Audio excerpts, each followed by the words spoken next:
Rasanya satu minggu cukup lama, Bapak Ibu. Ini pertemuan kita yang keempat kali, berarti tersisa sebenarnya satu kali pertemuan lagi, tapi saya minta untuk dibuat tadi 6 kali pertemuan, sehingga tersisa 2 kali pertemuan lagi. Ada banyak yang memang kita belum bahas, banyak sekali, sangat banyak yang belum kita bahas menyangkut dengan filsafat ilmu ini. Jadi saya berpikir memang ini waktu yang sangat singkat sekali, tetapi saya percaya bahwa Bapak Ibu bisa membaca dari referensi-referensi yang sudah saya berikan, sehingga bisa mendapatkan ilmu dari sana, bisa mendapatkan hal-hal yang diberikan di dalam ruang kuliah ini melalui tugas yang saya berikan kepada Bapak Ibu, melalui buku-buku referensi yang sudah saya share di grup. Saya berharap Bapak Ibu bisa memanfaatkan itu, pelajari itu untuk menambah pengetahuan, menambah wawasan, menambah materi ajar atau bahan ajar yang tidak sempat atau belum sempat disampaikan dalam perkuliahan kita. Nah, jadi memang saya berusaha untuk memberikan garis-garis besarnya saja kepada Bapak Ibu, nanti itu akan dikembangkan sendiri. Jadi mata kuliah kita ini sebenarnya adalah filsafat ilmu, Bapak Ibu. Kita kemarin itu sampai saya bisa dijadikan host, bisa ya? Sudah ya? Sudah, Pak. Nah, jadi sekarang kita kemarin itu membahas di Jendela Johari, tapi saya tidak mau memperpanjang ini, karena saya yakin sekali Bapak Ibu sudah pernah membaca soal ini, tetapi saya ingin sampaikan kepada Bapak Ibu beberapa hal penting menyangkut dengan Jendela Johari ini, bahwa kita cara memperoleh pengetahuan yang benar itu adalah satu, kita harus belajar mengetahui apa yang kita sudah tahu. Artinya bahwa kita tidak boleh berhenti mencari, kita tidak boleh berhenti belajar, kita tidak boleh berhenti menggali pengetahuan, sehingga apa yang kita ketahui itu menjadi sesuatu ilmu yang pasti bagi kita dan bertambah, sehingga kita makin kaya di dalam pengetahuan itu, kita makin dalam di dalam pengetahuan itu. Lalu yang kedua, kita ketahui apa yang kita tidak tahu, apa yang belum kita tahu, berusahalah untuk kita mencari tahu. Jadi yang pertama, yang sudah kita tahu itu kita dalami, ya, supaya lebih dalam lagi, lebih bagus lagi, lebih kuat lagi. Ya. Kemudian yang kedua, kita harus mengetahui apa yang kita belum tahu. Yang kita belum tahu artinya kita perlu belajar, kita perlu menggali lagi, kita perlu mencari lagi supaya pengetahuan kita menjadi bertambah. Jadi itu cara memperoleh pengetahuan. Kita tidak hanya diam saja, kita tidak boleh hanya menerima saja dari sumber-sumber tertentu, tetapi kita cari sumber-sumber lain sehingga kita memperkaya khazanah pengetahuan kita dan wawasan kita. Lalu yang ketiga, pengetahuan itu harus dimulai dari rasa ingin tahu. Kalau kita berhenti ingin tahu, berarti kita tidak mencari. Tapi kalau kita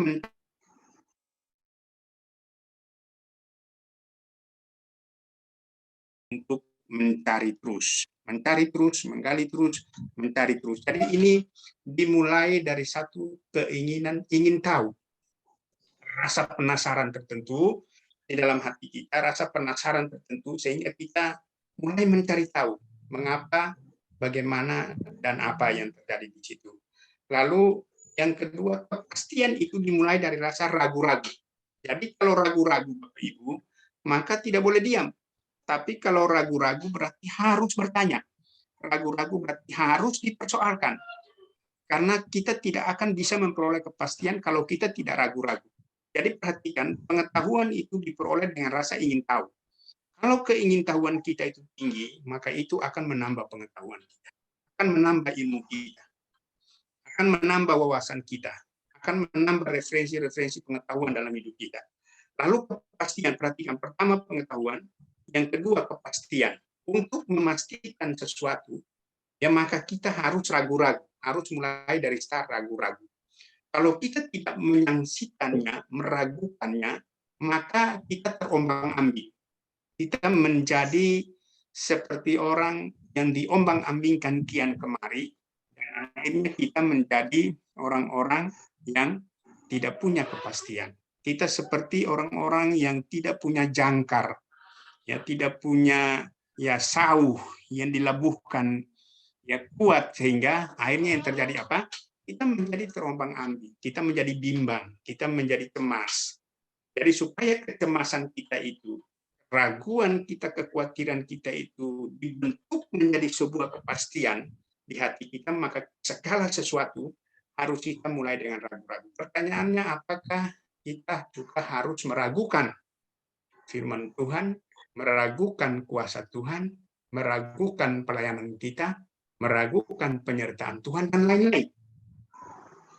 Apakah supaya kita mendapatkan kepastian, maka kita harus meragukan hal-hal seperti itu juga, yang bersifat supranatural, yang bersifat transenden, yang bersifat mutlak dalam hidup kita. Itu pertanyaan pengetahuan yang harus kita renungkan juga. Jadi filsafat itu dimulai dengan satu, rasa ingin tahu, yang kedua ragu-ragu. Kalau kita ingin tahu, berarti kita mencari, menggali lebih dalam. Kalau kita ragu-ragu, maka kita bertanya. Karena kita bertanya, maka kita berpikir. Karena kita berpikir, maka kita bertanya. Lalu kita bertanya, kita memperoleh kepastian. Pertanyaannya, kita semua yang hadir di ruangan ini adalah hamba Tuhan. Kalau kita menghubungkan ini dengan pelayanan kita, menghubungkan ini, rasa ragu-ragu ini dan pengetahuan ini dengan firman Tuhan, dengan Tuhan sendiri yang bersifat mutlak, yang bersifat non-skala, yang tidak nyata, apakah kita juga start dengan rasa ragu-ragu? Itu menjadi perenungan Bapak Ibu dan saya. Itu menjadi pertanyaan. Karena nanti ketika jemaat bertanya, supaya saya memperoleh kepastian Pak Pendeta dan Ibu Pendeta, maka saya harus start dengan ragu-ragu, menyangsikan.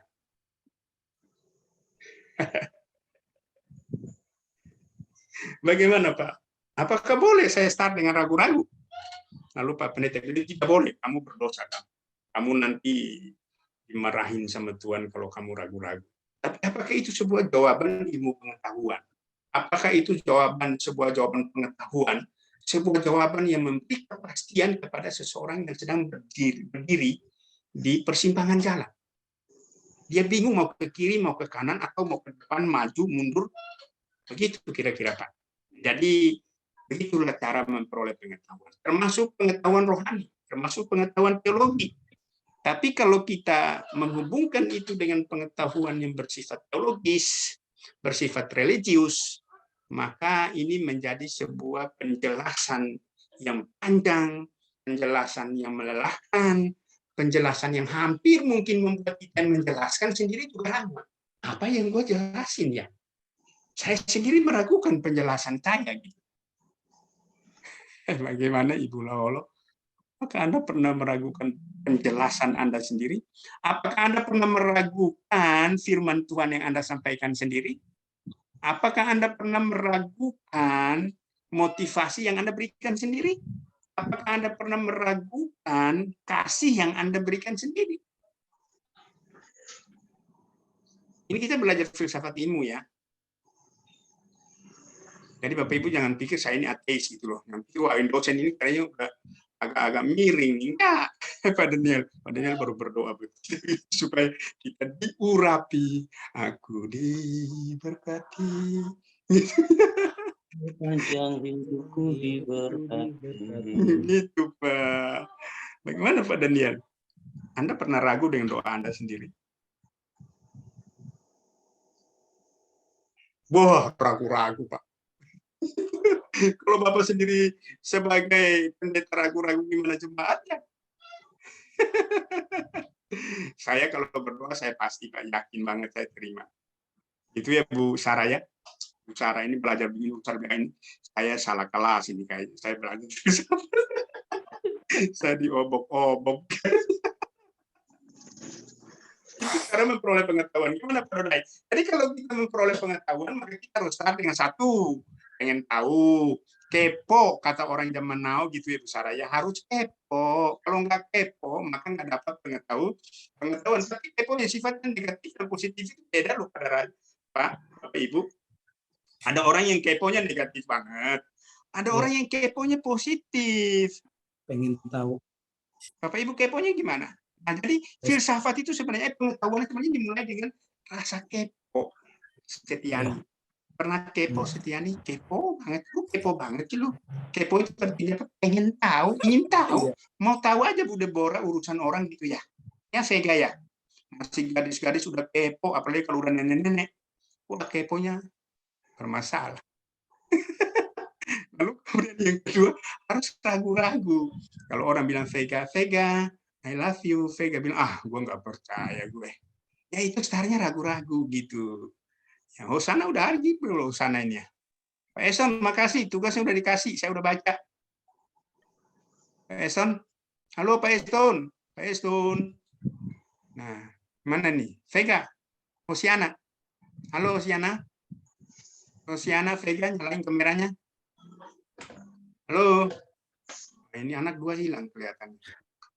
Lagi masak kayaknya, Pak. Dia nyalain kamera, dia kabur. Ini yang saya ragu nih, saya ragu.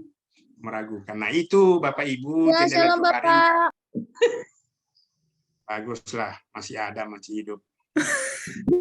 Hosiana, Hosiana, Hosiana. Iya, Pak. Ada cowok yang pernah bilang sama kamu I love you? Ada, Serius, Pak. ada. Terus kamu langsung terima nggak? Kalau langsung enggak, Pak. Ya, berarti kamu ragu-ragu toh? Iya, Pak. Ya, berarti itu bagus. Cara memperoleh pengetahuan. Kalau harus ragu-ragu. Begitu ya. Nah, jadi Bapak Ibu kita berpindah dari situ kita perhatikan. Saya tidak memberikan pertanyaan, teman-teman. Kalau kita diskusi di sini jadi panjang nih. Karena tadi saya udah singgung nih ragu-ragu dalam kalau relasinya dengan hal-hal yang religius, hal-hal yang teologis, ya maka nanti diskusi kita sampai 3 jam tidak selesai. Nah, apa itu pengetahuan sebenarnya Bapak Ibu?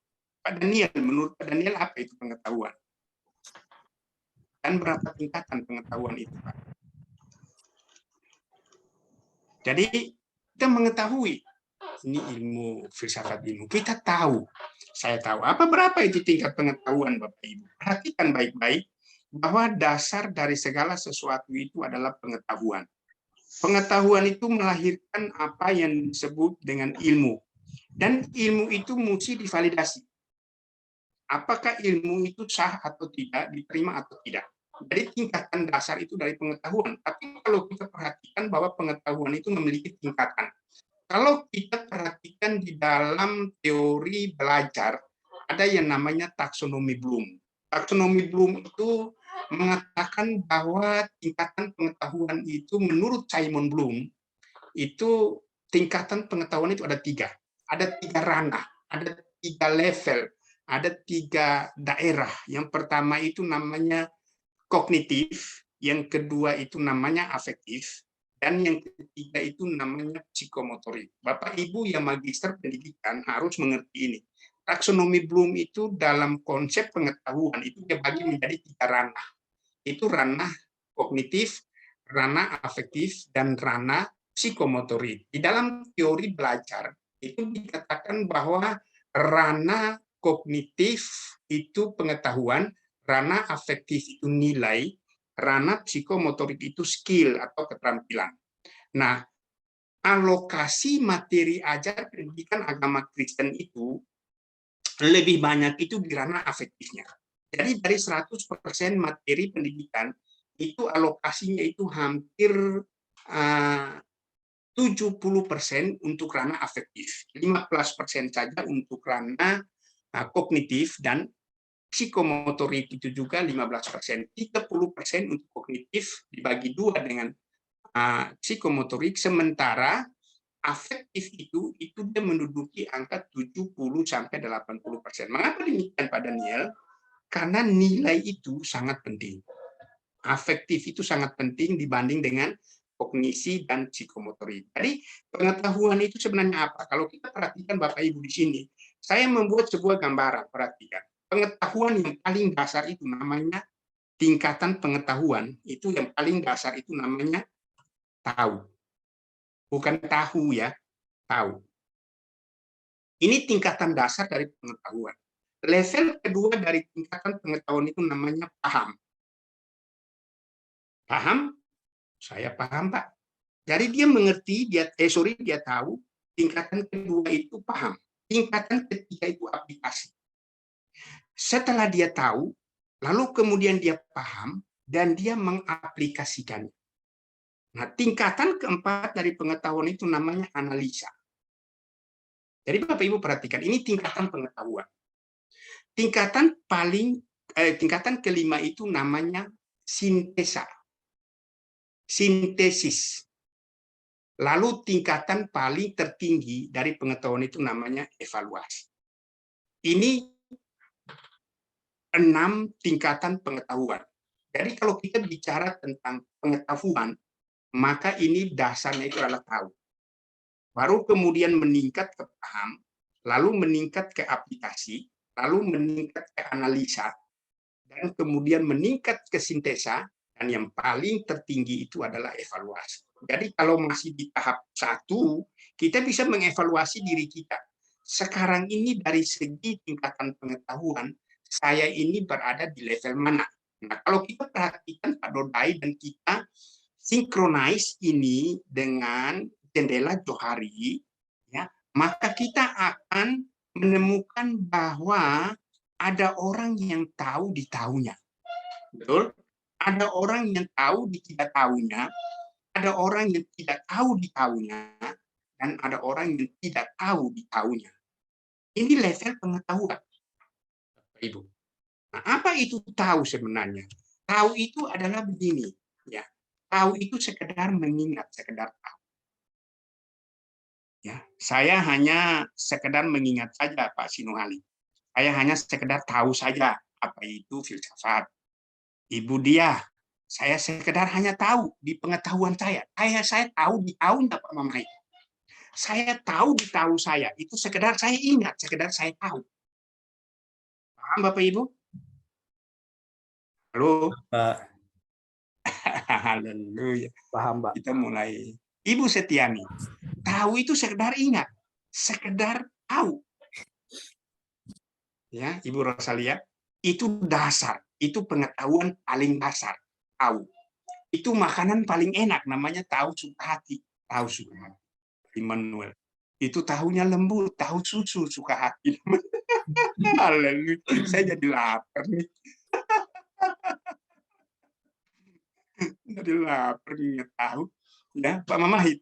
Itu tahu paling enak, apalagi makan dengan cabai rawit ya Pak Mamahit. Ya. Aduh, sedap dengan kopi hangat gitu ya. Itu tahu, sekedar ingat. Tapi ada level kedua Pak, namanya paham. Paham itu apa? Paham itu artinya bisa menjelaskan, tapi dia belum bisa mengaplikasikannya, plus dia belum bisa mengajar. Kalau Pak Eston hanya sekedar ingat, hanya sekedar tahu, berarti Pak Eston belum bisa menjadi guru, belum bisa mengajar karena hanya sekedar mengingat dan sekedar tahu. Belum bisa menjelaskan, belum bisa mengaplikasikan apa yang diketahui itu. Jadi ini artinya orang yang tahu di tidak tahunya. Bapak Ibu, halo. Perhatikan Vega, Hosiana mengerti? Ngerti, Pak. Nah, paham ya? Nah, jadi ini dia bisa menjelaskan. Pak Immanuel tahu, sekedar ingat, sekedar tahu. Sekarang ke tahap kedua dia paham. Paham Pak? Paham Bu. Berarti dia bisa menjelaskan. Kalau saya tanya di Pak Immanuel, tolong jelaskan kembali pengertian dari filsafat. Pak Immanuel menjelaskan kembali. Berarti dia paham. Tapi dia belum bisa mengaplikasikan apa yang dia ingat, dia ketahui itu. Berarti dia baru sampai di tahap. Sekarang ketiga, ini lebih tinggi. Aplikasi. Mengaplikasikan itu artinya dia sudah bisa menggunakan apa yang dia ingat, dia tahu, dia ngerti, dia pahami itu, dan dia bisa mengaplikasikan itu untuk memecahkan persoalan hidupnya. Persoalan yang dihadapi setiap hari. Kalau kita sinkronize ini dengan firman Tuhan, Bapak Ibu, sudah sampai di tahap ini belum? Halo, mari kita jujur. Kita sudah sampai di tahap ketiga belum dari tingkatan pengetahuan ini? Ketika kita ingat firman Tuhan, kita tahu, kita bisa menjelaskan, apakah kita bisa mengaplikasikannya sebelum jemaat mengaplikasikannya. Bagaimana Pak Marolot? sampai di tahap 3 ini aplikasi dalam sinkronis korelasi dengan firman Tuhan ya. Bisa nggak? Kita udah sampai di sini belum? Dalam konteks firman Tuhan, dalam konteks penerapan firman Tuhan, dalam konteks aplikasi firman Tuhan, Ibu Dia, Ibu Deborah, kita udah nyampe tahap kita belum? Masih proses, Pak. Haleluya. Ini membuka kita, mohon maaf nih, mungkin kita semua di sini hamba Tuhan, membuka sedikit dalam tanda kutip borok kita, bahwa kita bisa mengaplikasikan nggak sampai di tahap ketiga ini. Pak Slamet, halo Pak Slamet, bisa memberikan sedikit pencerahan? Atau Pak, siapa yang bisa ya? Bapak Ibu, jujurlah, saya mengakui terkadang yes, terkadang no, maybe yes, maybe no. Iya, Pak. Ini sudah pada cerah, Pak dosen. Saya mau ngasih pencerahan, saya lihat sudah pada cerah ini. Apalagi Bu Yuli Praseska udah cerah itu. Jadi nggak perlu dikasih pencerahan, sudah cerah semua. Ya. Kita tahu, kita ingat, kita tahu, kita belajar firman Tuhan, kita bisa jelaskan. Tapi di tahap ketiga dasar apa tingkatan pengetahuan ini bagaimana? Memecahkan berbagai masalah dalam dunia nyata. Ke diri kita sendiri plus ke jemaat. Gitu.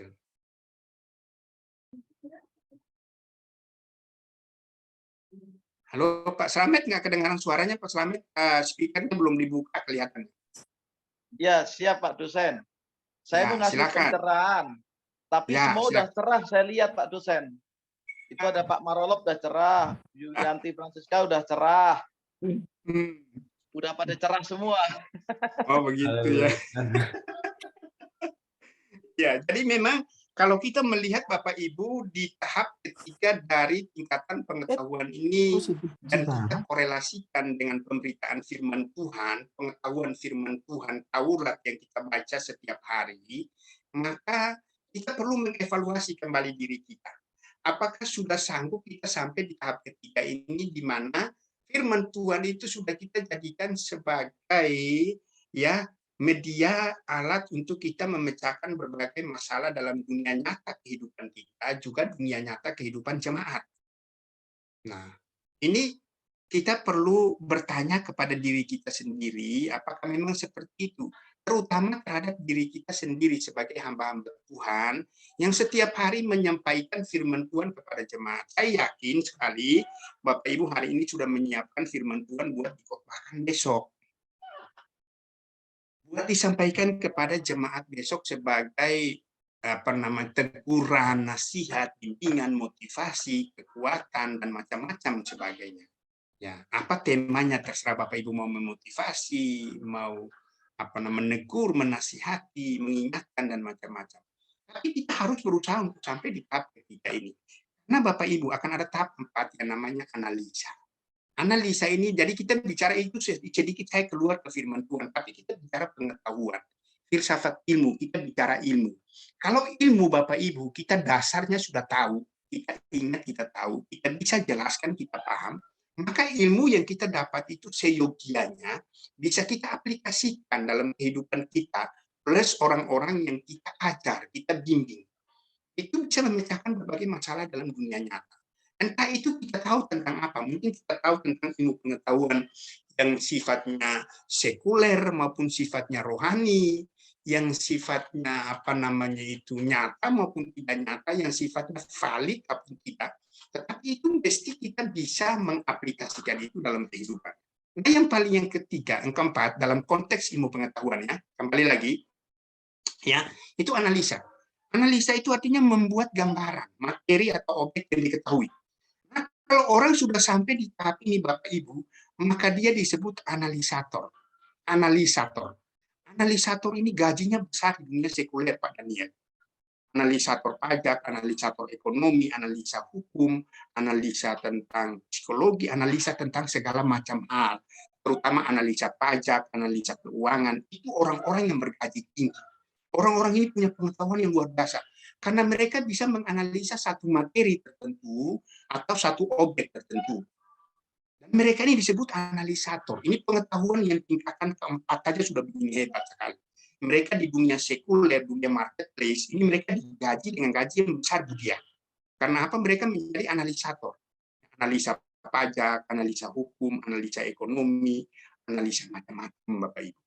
Mereka ini orang-orang yang hebat, digaji dengan gaji yang besar. Lalu kemudian yang kelima, ini tingkatan sintesa. Sintesa itu dia melahirkan satu pengetahuan baru. Jadi dia membuat gambaran tentang materi atau objek yang dianalisa. Lalu kemudian dia melahirkan satu pengetahuan baru. Ini disebut peneliti, pemikir. Jadi dia meneliti satu objek itu, dia meneliti objek itu atau materi itu sedalam-dalamnya. Misalnya penelitian tentang dunia sunat. Sunat atau ini dunia, saya bicara rohani lagi, dunia sekuler.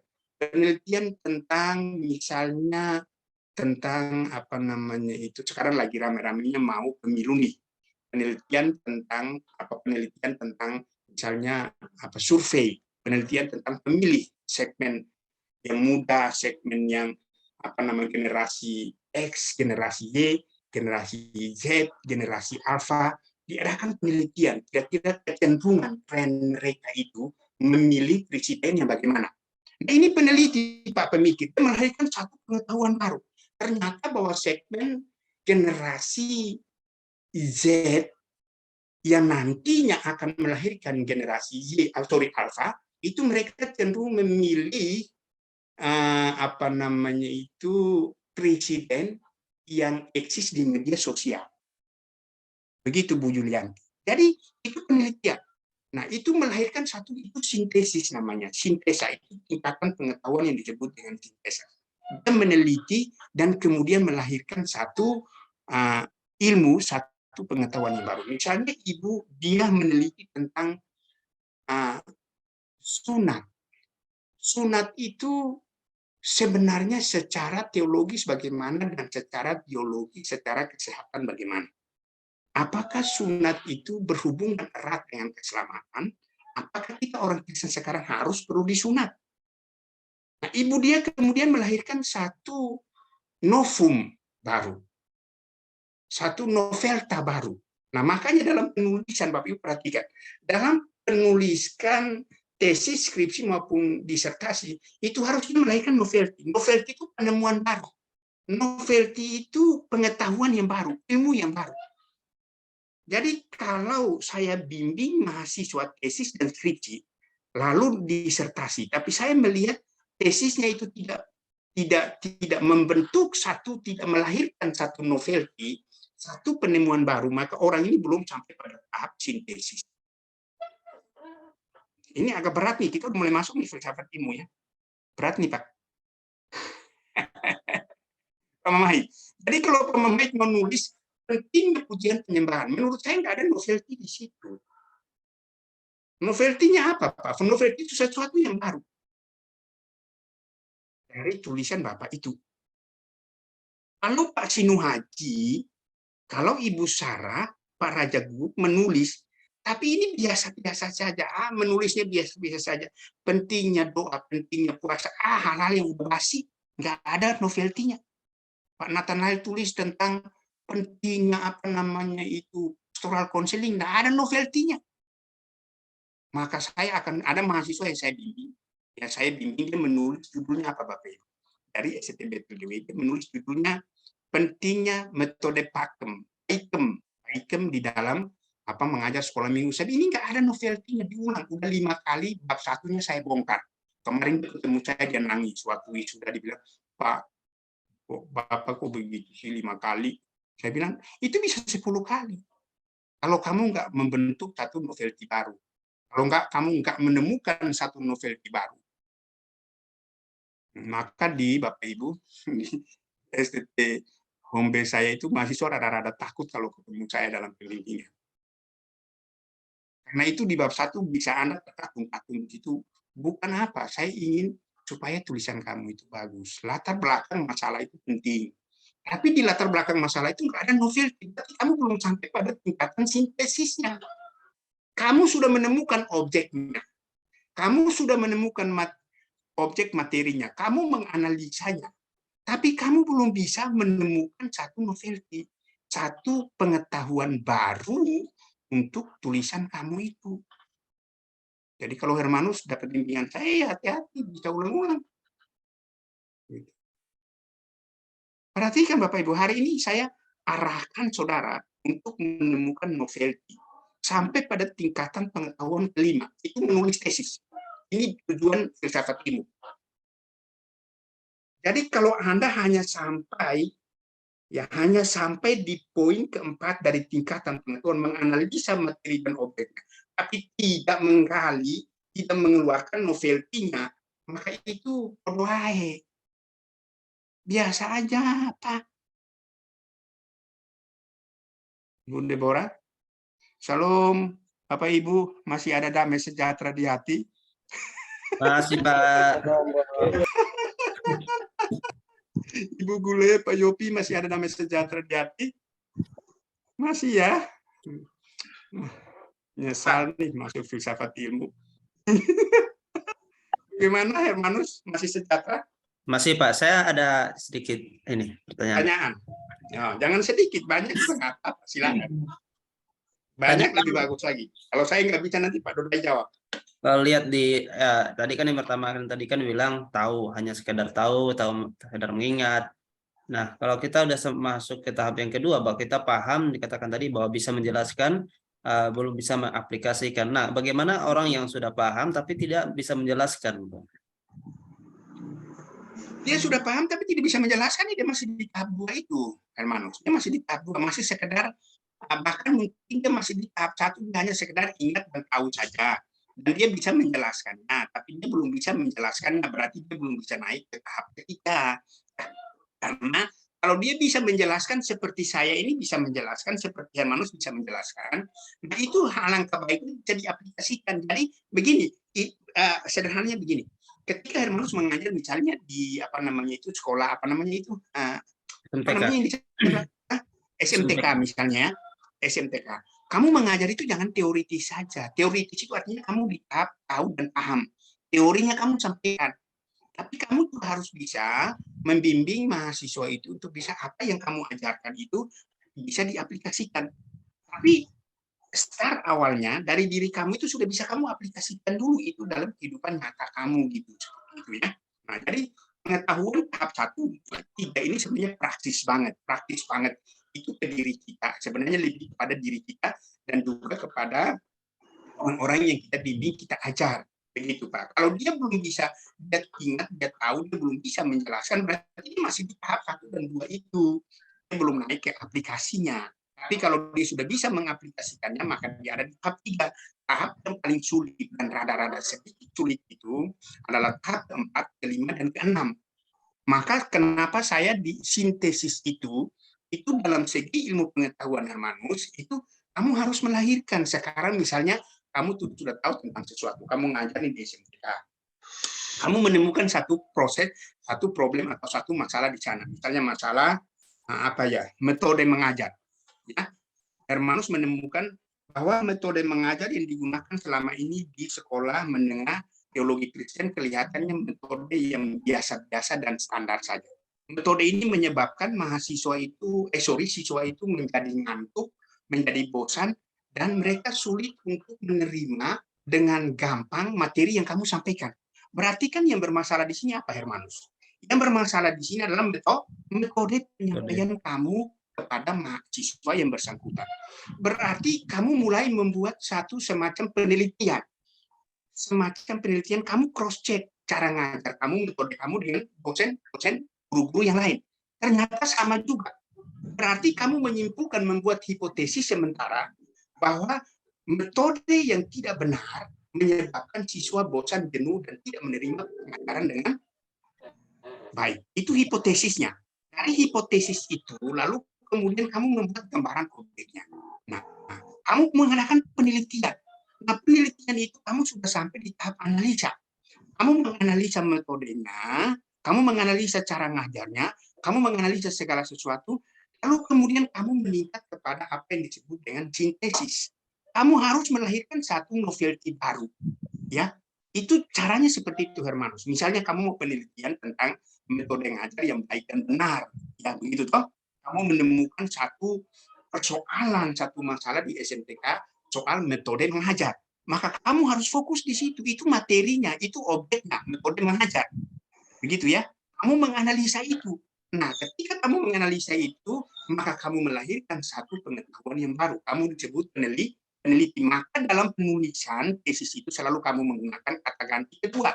Penulis, bukan Hermanus Adok, tapi penulis, bukan peneliti ya, penulis. Ya, Oke? ya Pak. Oke. Bapak Ibu yang lain mengerti? Boleh bertanya, Pak? Silakan Bu Sarah. Ini kita sudah masuk filsafat ilmu. Jadi tanyalah sebanyak-banyaknya. Kalau saya nggak tahu nanti Pak Daniel jawab. Ya, terima kasih, Pak. Saya mau bertanya mengapa Bapak menyetarakan sekedar mengingat dengan sekedar tahu, Pak? Maksudnya apa, Bu? Karena bagi saya mengingat itu belum tentu hanya sekedar karena dia sekedar tahu, bisa saja memang dia sebelumnya sudah mempunyai pemahaman gitu. Jadi sebenarnya sepertinya tidak mewakili bahwa sekedar mengingat itu sama dengan sekedar tahu gitu, Pak. Terima kasih. Saya pikir itu hanya permainan penggunaan kalimat saja, tetapi tahu itu pada dasarnya seseorang ingat atau mengetahui, mengingat atau mengetahui sesuatu objek, ya. Misalnya kita belajar, misalnya saya tadi memberikan contoh tentang pengertian filsafat, pengertian pendidikan atau pengertian belajar, pengertian-pengertian yang lain. Nah, pengertian-pengertian yang sifatnya definitif itu pada umumnya sekedar diingat dan diketahui oleh orang. Nah, pengetahuan-pengetahuan yang definitif itu kan ada penjelasan-penjelasannya lagi, Bu. Ada penjelasan-penjelasannya lagi, misalnya apa itu filsafat, apa itu pendidikan, dari kata pedagogi, andragogi, itu dewasa, dan macam-macam sebagainya. Nah, seseorang pada tahap itu segera dia mengingat, dia tahu tentang pengertian-pengertian dan definisi dari itu. Nah, lalu kemudian pengembangan penjelasannya, dia ketahui. Ada yang tahu, ada yang ingat itu. Karena mungkin dia baca ulang, dia hafal, atau lain-lain sebagainya, maka dia di tahap mengingat atau mengetahui.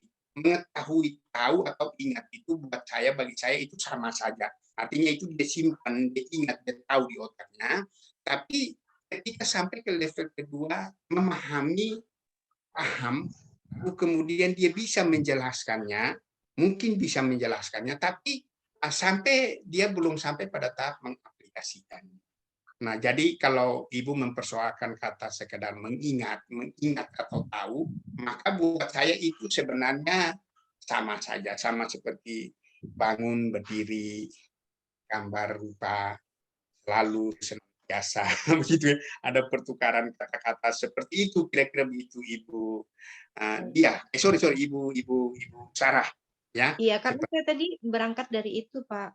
Orang yang mengingat itu belum tentu kalau dia belum memahami gitu kan. Ada Ya, juga yang betul. memang karena sudah memahami, makanya dia kalau ada pertanyaan dia langsung bisa menjelaskan seperti Sebenarnya itu, Pak. startnya dari ingat dulu, tahu dulu baru dia paham. Tidak mungkin dia paham duluan atau dia ingat baru kemudian dia ingat, tapi dia ingat dulu, dia tahu dulu, dia simpan. Maksudnya ini dia simpan di memorinya, sudah tersimpan di memorinya, lalu kemudian dia sampai pada tahap merenungkan, mengingat itu, memahami itu. Nah, dia paham, oh saya paham, betul. Saya mengerti. Jadi itu sebenarnya tidak dimulai dari paham dulu, tapi dia mulai dari dia ingat, dia simpan. Jadi ini soalan dia simpan di memorinya, dia taruh di memorinya, dia renungkan itu, dia kontemplasikan itu, dan macam-macam sebagainya, baru dia sadar, oh saya mengerti, ya, betul. Contohnya begini, Bu. Ketika saya menjelaskan tentang pengampunan dosa kepada jemaat saya, mereka ingat apa yang saya katakan. Pada saat itu mereka simpan di otak mereka bahwa pengampunan dosa itu adalah permohonan kepada Tuhan untuk mengampuni dosa-dosa, dan itu harus dilakukan dalam setiap doa. Kemudian setelah mereka pulang, ada beberapa yang WA saya. Pak, saya baru paham kalau kita berdoa itu kita harus, itu saya ingat Pak, apa mengatakan seperti ini. Yang kedua, saya kasih contoh. Misalnya saya berkhotbah tentang intermediate state. Intermediate state itu masa antara kebangkitan orang mati dan kedatangan Kristus. Nah, ada orang setelah saya selesai berkhotbah, saya pulang, ada yang bilang, Pak, saya baru ngerti sekarang. Kenapa saya baru ngerti, Pak? Ternyata selama ini yang saya simpan di otak saya itu bahwa banyak sekali pemahaman tentang intermediate state. Tapi setelah dijelaskan, saya baru ngerti, saya baru paham bahwa oh itu seperti ini. Ternyata ada banyak macam paham, dan paham itu benar itu seperti ini. Nah, seperti itu Bu. Jadi memang kadang-kadang ada pertukaran, tapi tidak selalu paham itu di atas. Tapi dia ingat dulu, pertama itu dia harus simpen di otaknya dulu. Tidak selalu paham itu di atas, tapi tahu itu menjadi dasar. Ingat itu, mengetahui itu menjadi dasar. Karena ini menyangkut dengan persoalan dia nyimpen di memorinya. Dia nyimpen apa? Kadang-kadang orang sadar dia terlambat. Telat mikir gitu ya.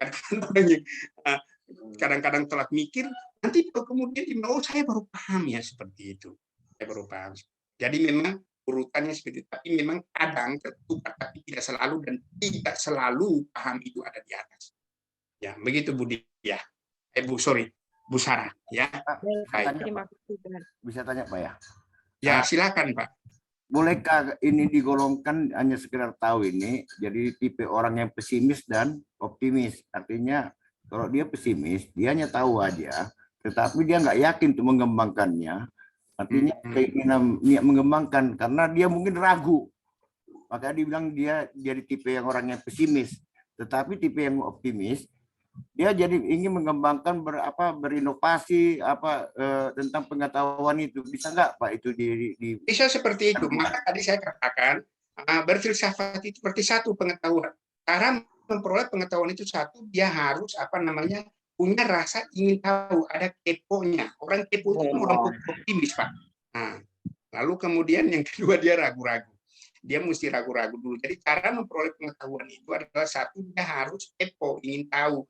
Ini orang ingin tahu, ini orang yang punya mentalitas kepo Pak, optimis Pak, itu optimis ya. Saya ingin Bapak Ibu bertanya tentang poin kelima ini sebenarnya, karena Bapak Ibu siap-siap menulis tesis sebenarnya, nulis karya tulis. Jadi saya ingin saudara betul-betul mendalami di tahap analisa dan sintesis ini. Kita tinggalkan tahu itu dasar aja, tapi saya ingin Bapak Ibu betul-betul di sini. Sehingga nanti Bapak Ibu tulis tesis, ada yang tanya siapa yang ngajar filsafat ilmu Pak Yakob. Lu kok belum ini sih Pak Mamahit? Ya? Saya ingin Bapak Ibu dalami di sini, tanyalah sesuka-sukanya, sesulitnya. Saya nggak bisa jawab, nanti kita diskusikan. Lain waktu. Pak gimana nih Pak? Saya lagi nyiapin nih tesis nih, judulnya begini. Saya tadi udah nyinggung ke Bapak Ibu novelty.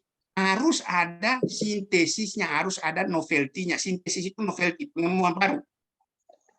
Kalau Pak Buter-Buter sudah siapin tesisnya. Pak. Ya, silakan.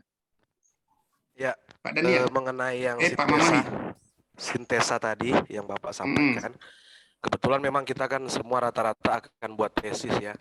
Ya dong. Dan saya juga ya dong. Sudah berpikir tentang tesis yang mau saya buat. Bahkan kalau saya diizinkan Tuhan lulus S2, saya akan lanjut sampai doktor. Wah, haleluya. Artinya gini, karena memang tuntutan, selain tuntutan dalam pekerjaan saya, kemudian juga tuntutan dalam kerasa ingin tahuan saya sampai detail mungkin tentang teologi. Nah, Oke, siap.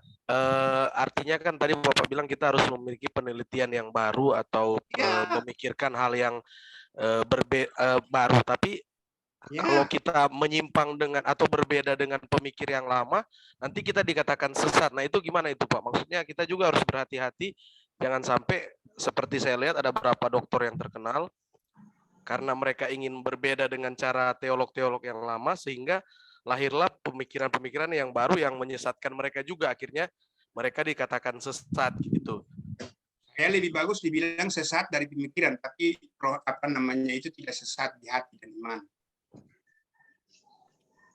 Lebih bagus saya dibilang saya sesat berpikir. Artinya sesat berpikir dalam pengertian saya tidak pernah menyangkal Kristus sebagai Tuhan dan Juru Selamat. Tapi dalam konteks akademis, dalam konteks ilmu pengetahuan, saya melahirkan. Oleh karena itu Bapak Ibu sampai sekarang mohon maaf ya, saya tidak pernah mengatakan Pak Erasmus itu sesat. Karena apa? Saya memuji dia dan saya menghormati dia bahwa dia melahirkan novelty baru di dalam penemuan-penemuan dan pemikiran-pemikirannya. Sekalipun ada orang yang mengatakan bahwa dia sesat. Tapi dari segi dogma dan doktrin, itu doktrin yang bisa saja dia melahirkan apa saja. Dia melahirkan novelty apa saja, penemuan baru apa saja. Karena itu Pak Mamahit tidak perlu ragu dan tidak perlu takut dikatakan sesat. Selama Anda tidak menyangkal secara pribadi bahwa Kristus itu adalah Tuhan dan Juru Selamat Anda secara pribadi, maka tidak usah terlalu banyak memikirkan pendapat orang. Ya, kecuali kalau Bapak menulis bahwa Kristus itu tidak lahir di Bethlehem, tapi lahir di Nazaret. Kalau Bapak menulis bahwa Kristus itu tidak pernah bangkit dari antara orang mati, yang bangkit itu sesungguhnya adalah orang yang dikamuflasekan sebagai diri daripada Kristus, baru itu Bapak sesat.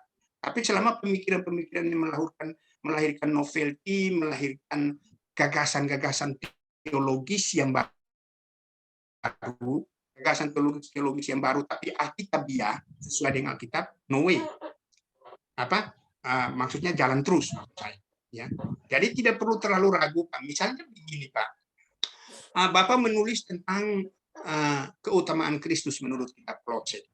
Ya, itu sesuatu yang menurut saya, atau kenoo, kata kenosis, mengosongkan diri di dalam Filipi dari kata kenoo, ya, itu Bapak bisa menggali akar kata kenoo itu, ya, karena kata itu sangat dalam sekali. Nah, itu yang Pak Erastus salah di situ. Pak Erastus bilang Kristus itu mati 2 kali. Dia mengartikan kata kenoo itu artinya Kristus dibunuh dan Kristus mati 2 kali. Dikosongkan dirinya dengan cara dibunuh. Itu penafsiran yang keliru. Kata kenoo itu bukan seperti itu, Pak. Gitu ya. Itu diteliti, itu bagus sekali. Saya punya materinya lengkap tentang itu.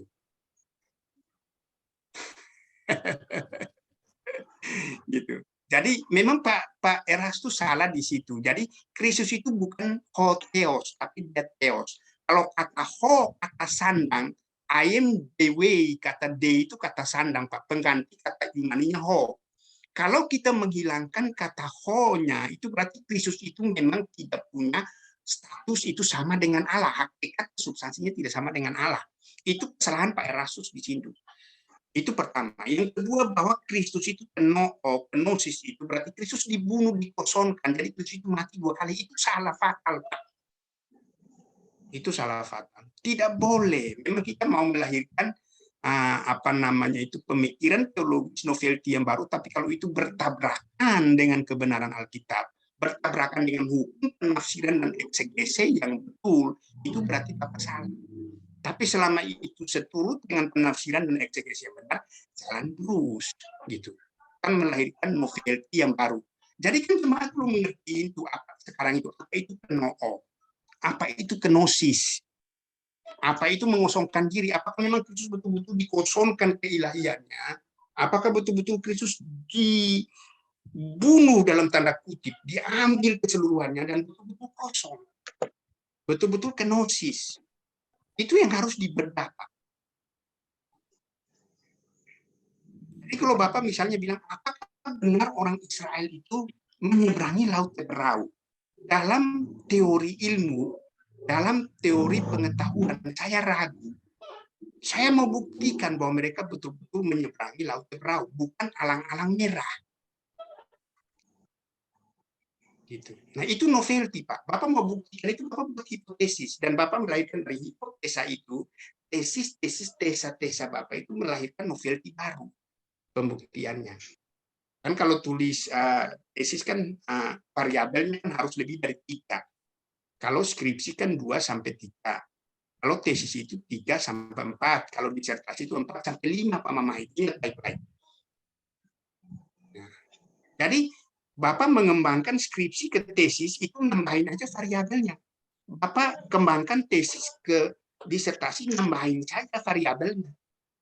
Jadi itu tinggal penambahan variabel. Jadi kadang-kadang Bapak kalau nggak mau capek lagi melahirkan novelty baru, ya udah kembangkan saja. Tapi pengembangan ini ingat, dosen pembimbing kadang-kadang terkecoh di situ karena dia ngembangin tesis, skripsi ke tesis, maka dosen pembimbing memperhatikan variabelnya tanpa memperhatikan novelty-nya. Kalau saya dosen pembimbing, saya perhatikan novelty-nya ketimbang variabelnya. Bapak ngembangin satu variabel, tapi ada nggak novelty-nya? Ada nggak sintesisnya? Bapak menganalisa ini variabel 2 ini Bapak tingkatkan dari 3 jadi 4. Tapi saya perhatikan analisa Bapak terhadap objek materi ini melahirkan sintesis nggak? Halo Bapak Ibu, lapar? Lolos? Bapak Gimana, Pak berhasil, Yopi? membuat pusing, Pak. Ini filsafat ilmu. Jadi kalau Bapak Ibu dosen lain ngajar Bapak Ibu filsafat ilmu, ya mungkin beda dengan saya. Ya, mohon maaf. Bisa tanya Pak? Ya, silakan. Pak Mungkin siapa yang nanya nih? Pak Butar-Butar.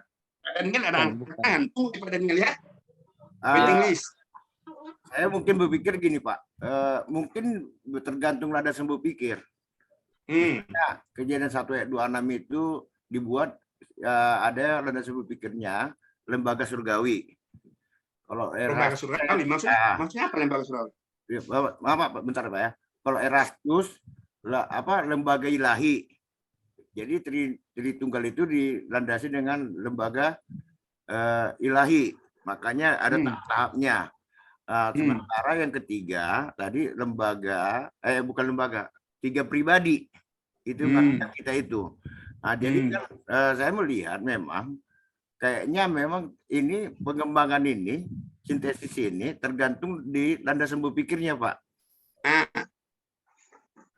Makanya kan tadi ya kayak kejadian 1 ayat 26 itu kan jadi 3 pemandangan itu.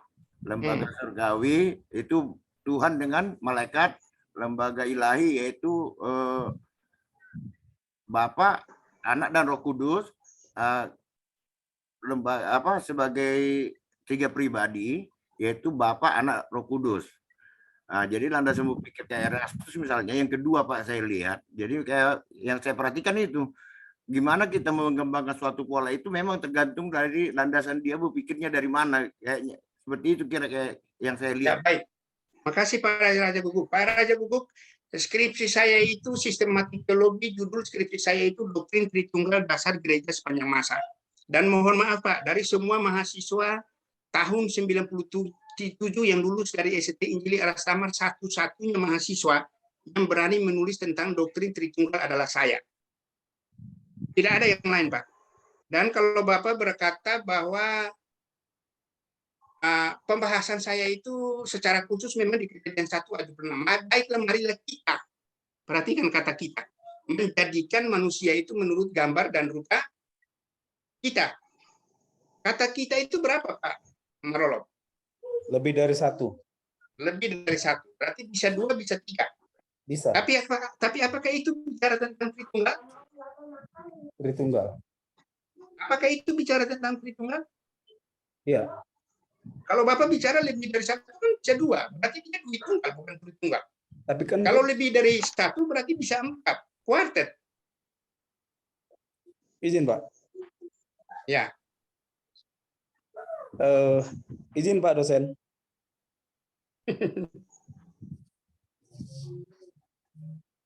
Ya, silakan. Ya, dibicarakan di situ kan firman Tuhan mengatakan tadi bahwa baiklah kita. Kata kita di situ ya sudah bicara tentang Tritunggal lebih dari 1. Dari mana Bapak tahu kalau itu Tritunggal? Ya karena dari kepribadian. Tidak ada ditulis di situ kepribadian. Coba perhatikan kata Ibraninya. Coba mana?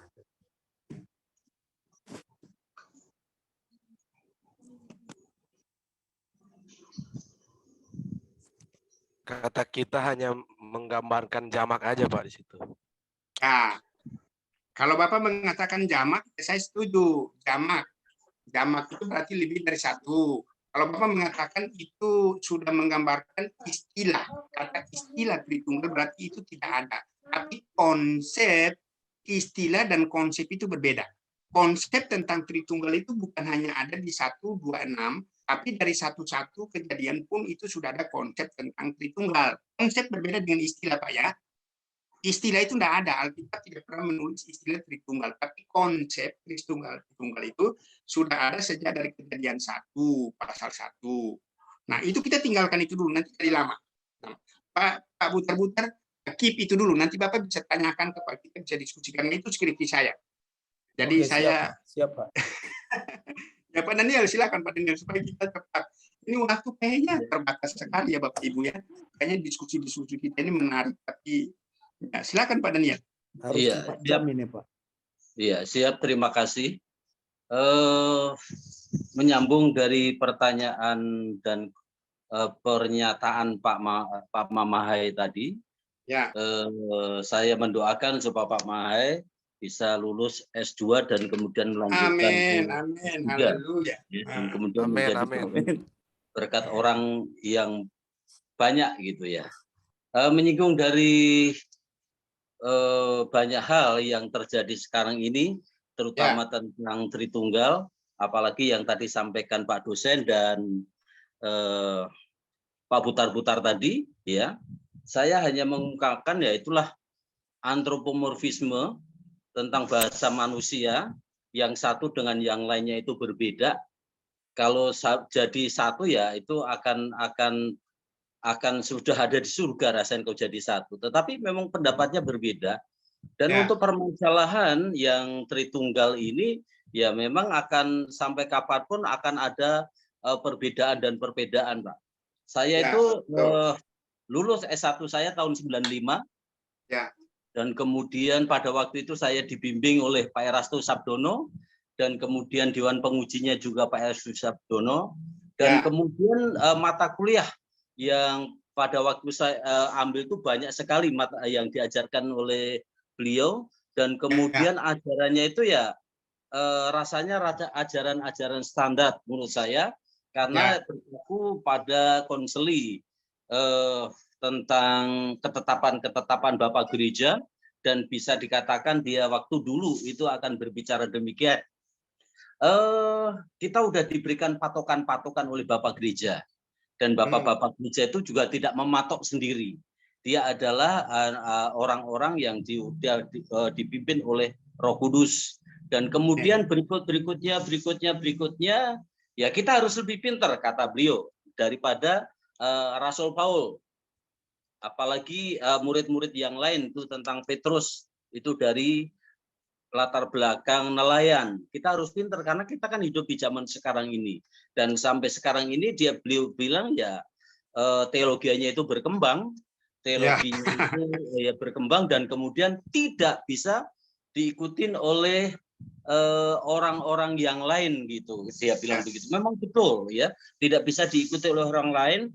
Akhirnya ya saya tertarik untuk mengendalikan diri, dan kemudian saya berpatokan kepada sinode tentang pengakuan iman yang menurut saya sudah saya bakukan di dalam pribadi saya itu seperti apa, seperti ini. Maka saya tidak terpengaruh dengan ajaran-ajaran yang lain. Kalau menurut saya ya memang ajaran dari Pak Erastus itu sesat, tetapi saya nggak mengatakan demikian karena memang dia berkembang, silakan saja. Tetapi saya punya prinsip dan doktrin seperti ini gitu ya. Nah, dari situ saya ajarkan kepada jemaat juga, dia akan bertanya-tanya memang untuk akhir-akhir sekarang ini. Apalagi tadi dikatakan tentang kita itu adalah jamak bisa 2, bisa 3, bisa 4 lah. Itu udah merupakan pemikiran-pemikiran yang berkembang menurut saya. Jadi harus ada patokan atau filter yang ada di dalam kehidupan kita itu yang nggak mudah dipengaruhi oleh orang lain. Jadi sehingga kita itu lurus, Pak ya, lurus ke depan. Terima kasih Pak Daniel. Dengan apa yang ada di dalam kehidupan kita. Kira-kira itu Pak Yakub. Terima kasih. Baik Pak Daniel, terima kasih banyak. Memang ini pencerahan yang itu cukup bagus Bapak Ibu. Jadi itu tadi Pak siapa itu menyinggung soal perkumpulan ilahi. Jadi kalau kita baca Kejadian 1:26 itu Bapak Ibu ada kecemakan di dalam pribadi-pribadi yang disebutkan dalam kata kita itu. Jadi ada penafsir yang mengatakan bahwa itu merupakan sidang ilahi di kerajaan surga. Jadi contohnya seperti Pak Daniel itu direktur utama memanggil semua manajer-manajer itu, baiklah marilah kita membuat satu program seperti ini. Tetapi kemudian Bapak Ibu kalau membaca Kejadian pasal 1 ayat selanjutnya itu, maka dikatakan kemudian Allah menciptakan. Jadi penciptaan itu tidak lagi melibatkan dewan sidang ilahi itu, tetapi penciptaan itu dilakukan oleh Allah sendiri. Nah, jadi itu kita itu di situ dulu, nanti itu diskusi. Saya tahu bahwa Pak Ketua kita, Pak Adolf, banyak bekerja sama dengan mungkin Dr. George, mereka menerangkan tentang apa namanya Tritunggal itu. Nanti Bapak Ibu ikutin di situ. Ada 2 orang yang raise hand. Pak Ibu Deborah dulu, silakan. Sebentar Pak. Saya menambahkan sedikit saja, maaf ya. Maaf Ibu Deborah ya. Ya, silakan. Iya. Saya perhatikan Pak dosen kita, yaitu Pak Yakob Mesak, kelihatannya menguasai betul juga tentang Ibrani dan Yunaninya, termasuk kosakata dan akar katanya. Dan kemudian Pak Erastus itu juga seperti itu Pak, menerangkannya juga dia punya latar belakang dan kemudian termasuk orang pintar juga. Toh pun kalau disandingkan kepada Bapak atau diketemukan dengan Bapak, saya yakin akan memiliki prinsip-prinsip dan pemikiran-pemikiran yang berbeda itu Pak. Sehingga kita yang dari luarnya itu juga akan termasuk saya akan bilang demikian. Iya, kita manusia yang Pak Daniel, saya waktu mengambil S3 itu salah satu dosen etika saya adalah Pak Erastus. Oh, jadi, bukan Bapak yang menguji Pak Erastus. Oh, bukan. Pak Erastus itu dosen saya, Pak. Apakah Bapak yang juga termasuk enggak. mahasiswa yang disponsori atau masuk di dalam kampusnya Pak Eras ya? Iya, jadi dulu itu memang kita mengambil S3 di STT Ekumene itu tahun 2017, kemudian tahun 2019, hampir 19 akhir, awal 20 STT Ekumene itu di take over sama Pak Erastus. Jadi kami semua pindah ke sana. Sempat saya kuliah 1 atau 2 semester di STT Ekumene itu, dan dosen etika itu adalah Pak Eras. Saya sangat hormat kepada beliau. Saya hormat dan saya betul-betul mendapatkan banyak ilmu dari pengajaran-pengajaran beliau. Tapi di kelas itu terkadang kita berbeda pendapat. Banyak sekali berbeda pendapat ketika beliau melahirkan satu statement. Menurut saya statement itu perlu digugat. Saya tidak terlalu percaya dengan statement itu, dan saya termasuk mahasiswa yang sangat rewel, sangat interupsi terus setiap kali beliau ngomong, sehingga saya itu ditandai oleh beliau, ditandai maksudnya dari sekalipun misalnya kalau ada acara dan saya tidak hadir, pasti dia akan tanya, saudara Yakob itu di mana ya, kok nggak datang? Betul. Kayaknya kalau dia nggak ada di kelas nggak seru, katanya begitu. Jadi saya termasuk orang yang sangat sekali membantah, menggugat, menginterupsi setiap perkataan dan penjelasan Pak Eras, dan itu menjadi sesuatu yang hidup. Nah itu saya mau Bapak Ibu mahasiswa seperti itu. Saya perhatikan sungguh-sungguh kalimat setiap kata yang keluar, karena beliau itu pakar etika loh. Pak Eras itu sebenarnya bukan teologi, dia itu pakar etika. Pak Eras itu bidangnya bidang etika, bukan teologi. Karena itu kalau ketika dia mengajar etika terapan, itu saya harus berusaha untuk hadir di kelas itu. Karena banyak sekali ilmu yang beliau lahirkan kepada kita, yang berikan kepada kita, dan saya hormat, betul-betul saya hormat sama beliau. Sampai detik ini saya orang yang tidak pernah menganggap beliau sesat. Saya menganggap beliau mengakhirkan novelty baru, pemikiran baru, sintesa baru dari pemahaman teologis yang ada, dari penjelasan teologis. Baik, silakan Ibu Deborah.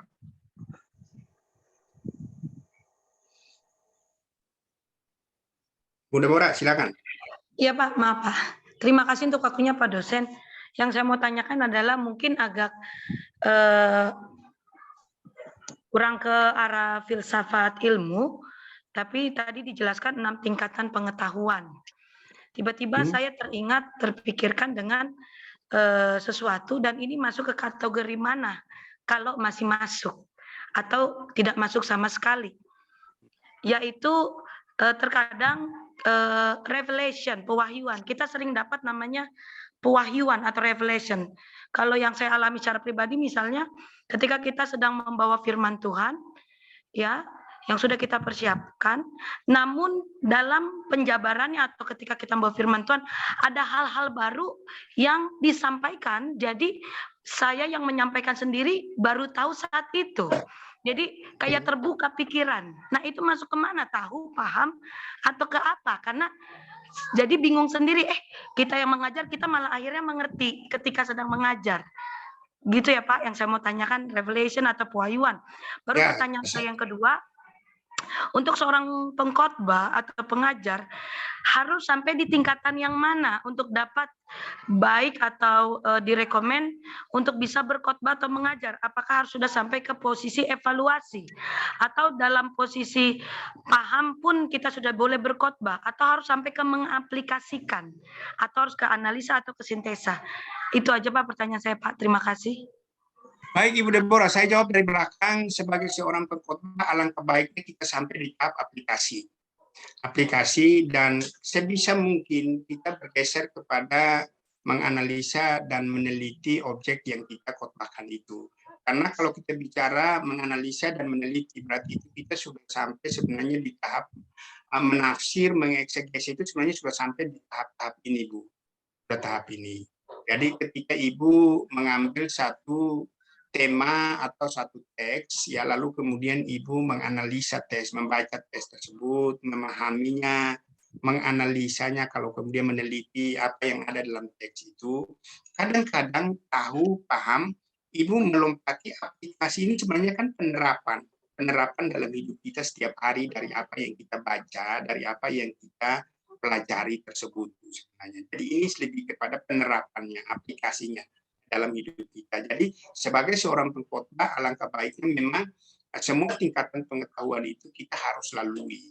Tapi lebih penetrasinya mungkin di bagaimana kita menerapkan itu dalam kehidupan kita dan bagaimana kita mendorong jemaat untuk menerapkan itu dalam kehidupan mereka juga. Nah, penerapan itu tergantung kepada bagaimana kedalaman analisa, kedalaman penelitian, kedalaman pemaparan Ibu dari materi atau objek yang Ibu pelajari dan teliti tersebut. Itu ya Bu ya, kira-kira itu jawaban pertama. Yang kedua menyangkut dengan wahyu atau revelation. Sebenarnya kalau kita bicara wahyu itu sudah berhenti, revelation itu sudah berhenti. Nah, kalau Ibu baca 1 Timotius 3 ayat 16, segala tulisan yang diilhamkan, sebenarnya kata yang itu tidak ada. Segala tulisan diilhamkan Allah. Kata ilham di situ menggunakan kata theopneustos.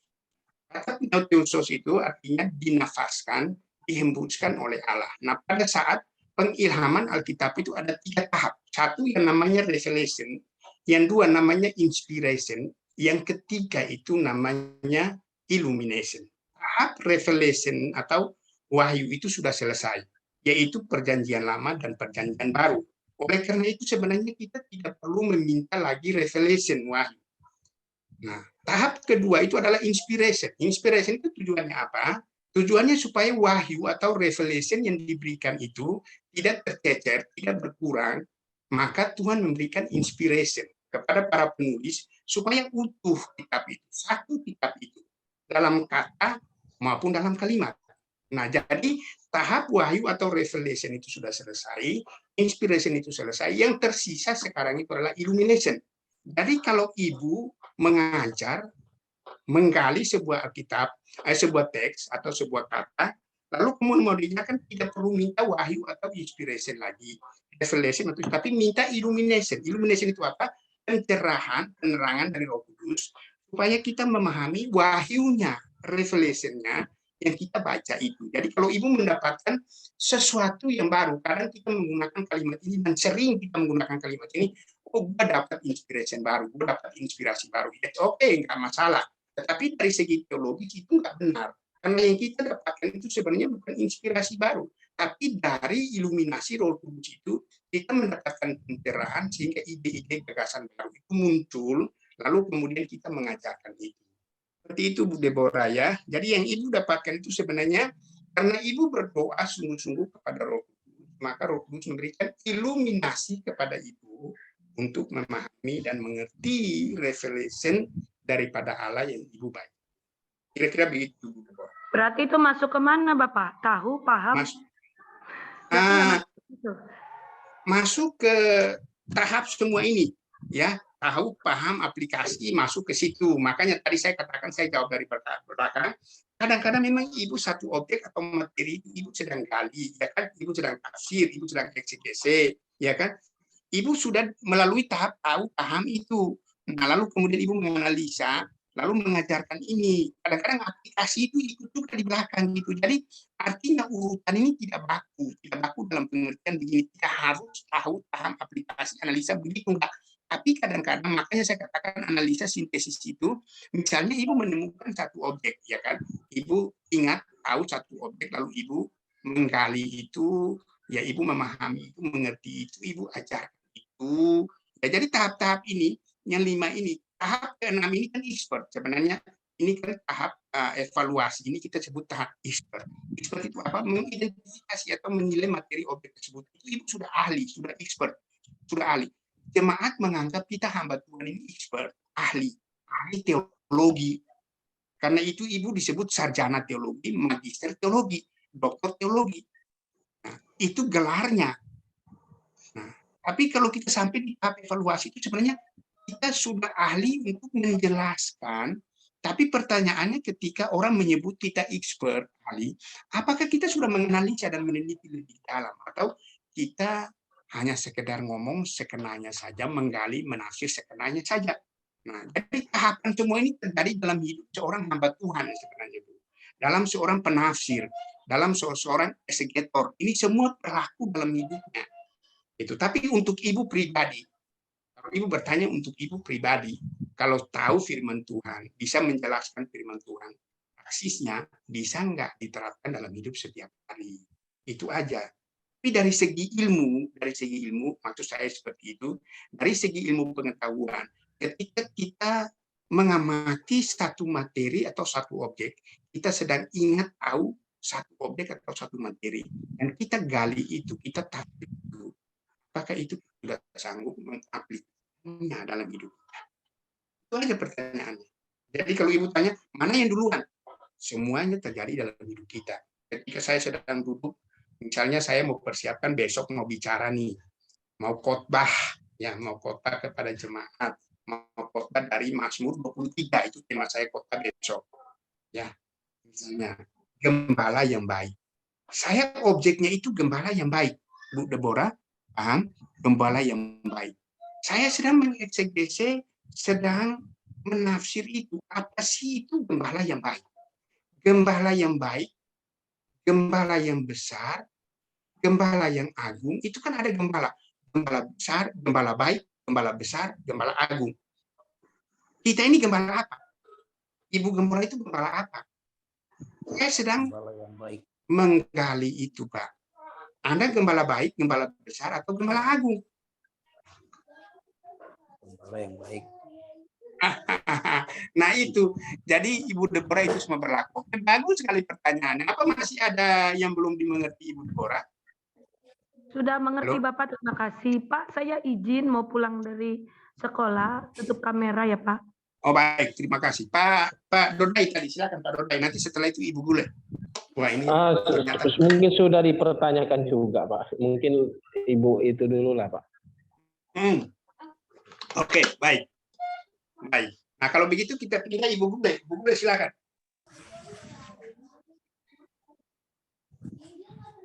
Ibu Gule, bacaan niasnya Gule, bukan Gulo. Iya Pak ya. Gule. Ya silakan Ibu Gule. Terima kasih Pak. Saya mau bertanya, mengapa filsafat itu dikatakan sebagai induk dari ilmu pengetahuan? Oh, kenapa filsafat itu dikatakan induk dari segala pengetahuan? Sebagai. Ya, sebagai. Jadi memang begini Bu Gule, awalnya itu filsafat itu disebut ilmu dari segala ya, pengetahuan, karena berfilsafat itu mempertanyakan segala sesuatu, yang mempertanyakan bukan pertanyaannya, tapi mempertanyakan jawaban dari segala sesuatu sampai ke akar-akarnya untuk memperoleh kebenaran. Karena itu berfilsafat itu lebih banyak logikanya, lebih banyak rasionya. Orang bebas berpikir, bebas mengeluarkan pendapat, bebas bertanya, bebas mempersoalkan segala sesuatu. Dan filsafat itu skopnya sangat luas sekali, meliputi seluruh kehidupan manusia, meliputi seluruh pengetahuan manusia, meliputi seluruh pertanyaan-pertanyaan dan jawaban-jawaban dari kehidupan ini. Maka kemudian filsafat itu disebut ibu dari segala pengetahuan. Awalnya, ibu dari segala pengetahuan itu adalah teologi. Tapi teologi itu tidak memberi kebebasan berpikir kepada manusia, malah teologi itu mengungkung kebebasan berpikir manusia. Oleh karena itu memasuki abad ke-5 sampai abad ke-19, lalu kemudian filsafat itu dengan terbitnya filsafat humanisme dan sains, lalu kemudian rasionalisme humanisme, maka kemudian filsafat take over kedudukan teologi menjadi ibu dari segala pengetahuan. Kira-kira begitu Ibu Gule. Baik, Pak. Penjelasan. Ya, baik Bapak Ibu. Wah, ini jadi seru nih. Jadi nggak lapar lagi saya. Pak Mamahit, bagaimana Pak Mamahit? Jadi ini evaluasi Pak. Jadi Bapak Ibu perhatikan baik-baik bahwa dalam segi teologis, dalam segi religius, dalam segi menafsir Alkitab, semua tingkatan pengetahuan ini, sekali lagi saya ulangi kalimatnya, semua tingkatan pengetahuan ini terjadi dalam hidup kita. Sekali lagi, semua tingkatan, siklus tingkatan pengetahuan itu ya terjadi dalam hidup kita. Tapi dari segi ilmu, perhatikan, dari segi ilmu, kita bicara dari segi religiusnya, dari segi teologisnya, dari segi menafsir firman Tuhannya. Tapi dari segi ilmu, maka ini urutannya Bapak Ibu perhatikan, ini harus kita perhatikan urutannya. Di mana saya lebih penetrasi kepada urutan ke-4, ke-5, dan ke-6 ini. Dalam konteks menulis ya, menulis karya ilmiah. Adakah di antara Bapak Ibu yang menulis karya ilmiah saat ini, misalnya artikel yang sudah diterbitkan di jurnal, ya? Adakah Pak Nathanael? Sudah menulis artikel? Tidak, ya? Adakah di antara Bapak Ibu Hermanus sudah menulis artikel? Hermanus kalau mau jadi dosen harus menulis artikel loh. Kalau menulis Pak Mamahit, kalau mau doktor Pak Mamahit harus menulis artikel yang terbit di jurnal nasional terakreditasi. Ya, kalau enggak, Bapak enggak bisa ikut ujian, Pak. Proposal disertasinya dibatalin, Pak. Mesti ditanya dulu, Bapak udah nulis berapa artikel yang terbit di jurnal nasional terakreditasi. Iya, Pak. Nah, saya skripsi dijadikan apa? Ya, harus tulis artikel Hermanus. Harus. Pak Mamahit harus tulis artikel. Dan tahu template format menulis artikel itu setiap STT itu beda. Bukan beda, sorry, setiap jurnal itu berbeda. Kalau misalnya Pak Mamahit mau terbitin di jurnal STT DWI, maka template format harus. Maka saya memberi tugas Bapak Ibu itu template format yang saya kasih itu, template format baku di setiap jurnal internasional dan nasional. Jadi kalau Bapak Ibu mengerjakan itu dengan baik, Pak Mamahit, saya mau periksa Pak Mamahit secara khusus. Bisa nggak? Layak nggak? Serius, karena Bapak mau ambil S3, ini sudah terbuka, ini kita jor-joran nih. Ya. Kalau enggak, saya kasih pulang, Pak. Saya jadi pemeriksanya dulu. Saya jadi benar, serius, Pak. Serius. Pak Buta-Buta jangan ketawa loh. Bapak kalau mau jadi dosen sekarang ini berat, harus tulis artikel. Apalagi saya S3. Kalau saya nggak nulis artikel Pak Sinuhaji, saya di ini Pak, di blacklist Pak. Nanti saya minta Bapak jadi pembimbing tesis saya supaya lebih hebat. Oh, jangan diminta, Pak. Kalau saya nggak dibayar, saya nggak mau.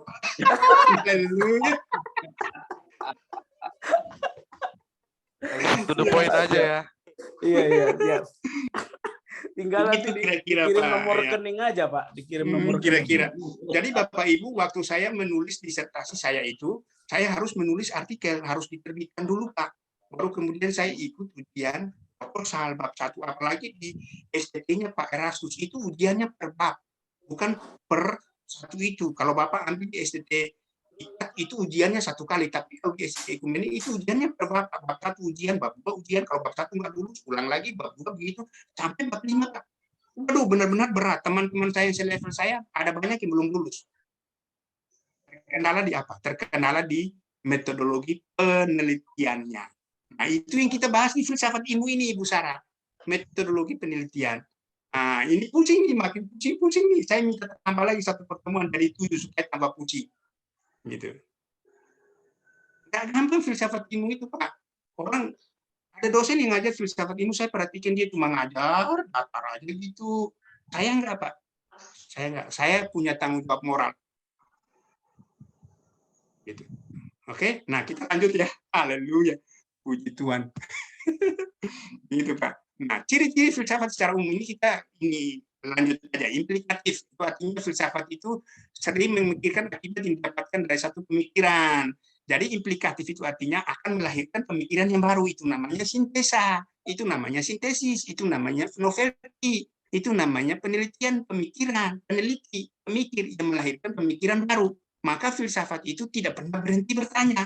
Karena dia tidak berhenti bertanya, maka akan melahirkan pemikiran-pemikiran baru. Seperti itu Bapak Ibu. Itu implikatif. Yang kedua apa? Dia universal, bersifat umum. Artinya tidak satu objek saja yang diteliti, tapi keseluruhan objek. Pertanyaan Ibu Bule tadi, kenapa disebut induk atau ibu dari segala pengetahuan? Karena dia bersifat universal, Bu. Bu Bule, itu tambahannya ya Bu Bule ya. Halo Ibu Bule, ada? Masih ada? Nah, Ada, Pak. itu. Ya, itu salah satu alasannya.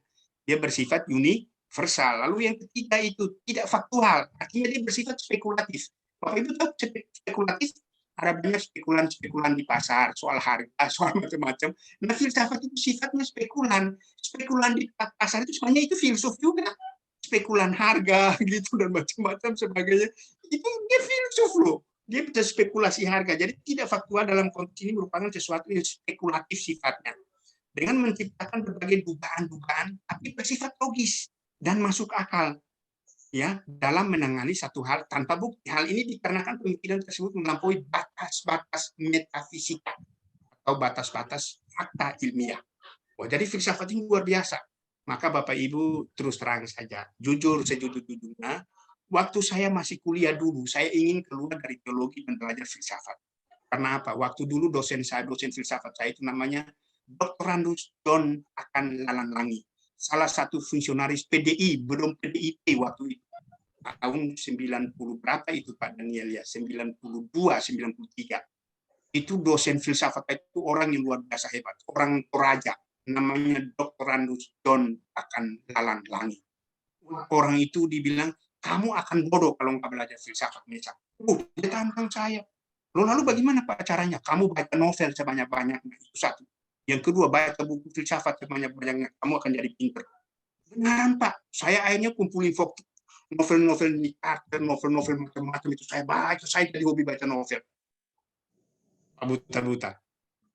Maka Bapak Ibu, kalau kita sebagai hamba Tuhan itu nggak rajin membaca, ya apalagi membaca buku-buku referensi lain, kita nanti kehabisan kata-kata ketika berkota, ketika mengajar.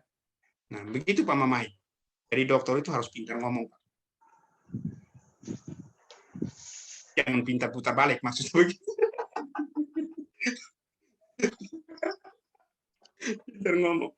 Ya, saya memuji Tuhan Pak Mamait bahwa saya wisuda S3 itu persis tanggal 20 Februari tahun 2020. 1 bulan kemudian COVID-19 itu muncul. Dan saya lulus dengan sangat memuaskan. Disertasi saya itu judulnya menjadi guru pendidikan agama Kristen yang inklusif. Korelasi antara panggilan, ya, kemampuan mengajar, dan identitas sebagai hamba Tuhan berdasarkan 1 Petrus. Itu ada 4-5 variabel. Itu saya penelitiannya itu hampir 1 tahun di 50 sekolah SMA negeri, ya, guru-guru SMA negeri di Jakarta. Itu luar biasa, Pak. Jadi satu-satunya mahasiswa yang disertasinya itu metode kuantitatif itu adalah saya. Bukan kuali, saya kuanti. Oleh karena itu saya diuji sama Profesor Dr. Poluan Siagian dari IPB Bogor itu 1 jam. Oh, sampai kelengar Pak, sampai hampir-hampir keluar ludah dari lubang hidung. Benar-benar untung bantu. Jadi itu pemainnya selamat bergabung ya. Ada rekan-rekan yang mau lanjut, silakan. Nggak gampang loh. Ya gampang. Oke, jadi tidak faktual, tidak fakta, tidak nyata. Kadang-kadang bersifat spekulatif. Tapi dia logis, masuk akal. Karena pemikiran filsafat itu melampaui batas-batas ilmiah. Lalu yang ketiga berhubungan dengan nilai. Ya, C.C. Dukase berkata, upaya manusia dalam mencari pengetahuan. Fakta yang bisa disebut sebagai penilaian. Yang dimaksud yang penilaian di sini adalah susila dan asusila, kebenaran baik dan buruk. Jadi ini kita bicara soal etika sebenarnya. Ya, lalu kemudian yang ketiga berhubungan dengan arti, masih berhubungan dengan yang satu. Saya cepat di sini karena lalu deskriptif, sebuah uraian terperinci mengenai sesuatu yang menjelaskan kenapa sesuatu itu bisa terjadi seperti demikian. Itu filsafat. Jadi ketika itu terjadi maka dipersoalkan lagi jawaban yang ada. Kita sudah memberi gambaran, tapi dia memberikan persoalan. Lalu kritis itu mempertanyakan segala sesuatu termasuk juga hasil filsafat itu sendiri. Serta tidak menerima begitu saja yang dilihat sepintas. Ini asas ragu-ragu. Ya, dia ragu-ragu. Dia tidak melihat sepintas dan dia tidak setuju saja, tapi dia kritis, berpikir kritis. Lalu kemudian analisis, mengulas serta mengkaji dengan rinci dan menyeluruh tentang sesuatu yang ditemukan itu. Ya. Ini termasuk konsep dasar yang membuat manusia memikirkan dunia serta kehidupan manusia lainnya. Dalam artian bahwa segala sesuatu itu dianalisa, ya dianalisis, lalu kemudian dikaji, ya dipertanyakan lagi sedalam-dalamnya untuk menemukan jawaban dari pertanyaan-pertanyaan, lalu mempersoalkan lagi jawaban-jawaban tersebut, lalu kemudian muncul lagi jawaban, dia persoalkan lagi jawaban itu, dan seterusnya. Itu namanya radikalisme berpikir. Sampai ke dasar-dasarnya, sampai ke akar-akarnya. Dan yang terakhir, harus bersifat evaluatif. Kira-kira begitulah ciri-ciri dari secara umum dari filsafat ini di S1 sudah saya katakan.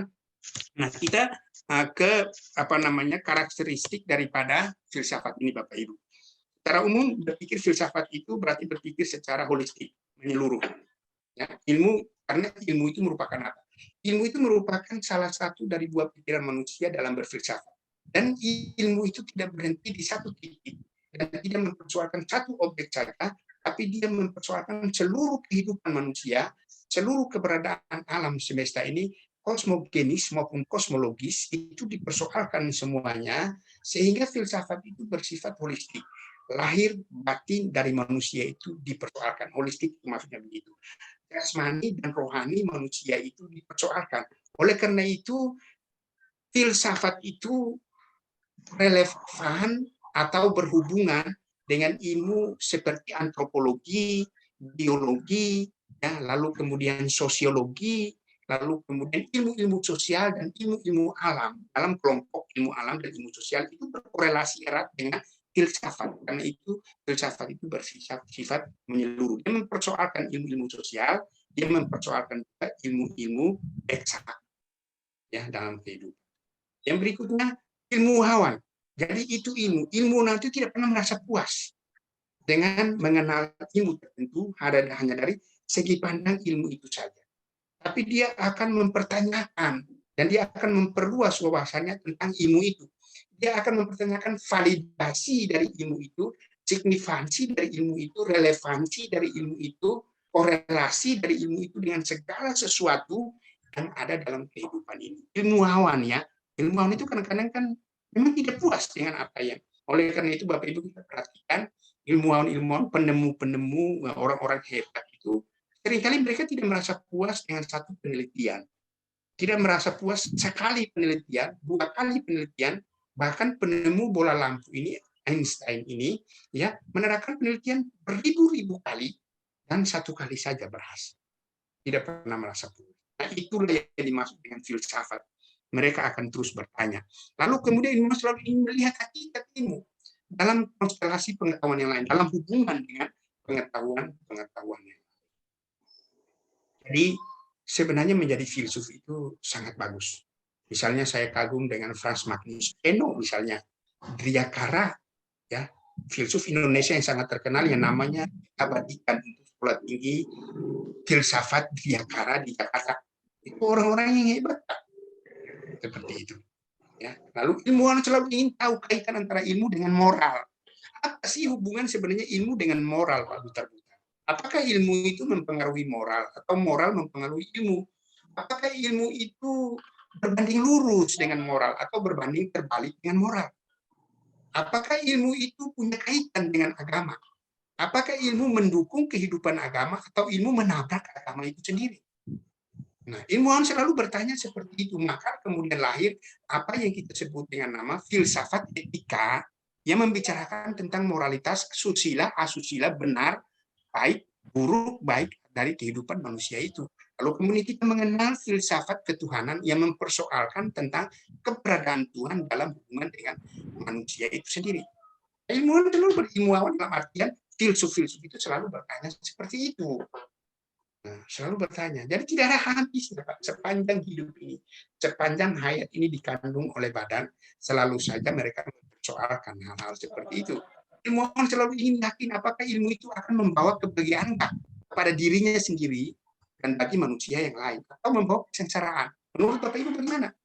Ternyata ilmu itu kan tidak hanya membawa kebahagiaan, tapi juga kesengsaraan. Misalnya, contoh paling praktis seperti penciptaan bom nuklir, bom atom, senjata pemusnah biologis, dan lain-lain sebagainya. Itu semua kan lahir dari pengetahuan ilmu manusia.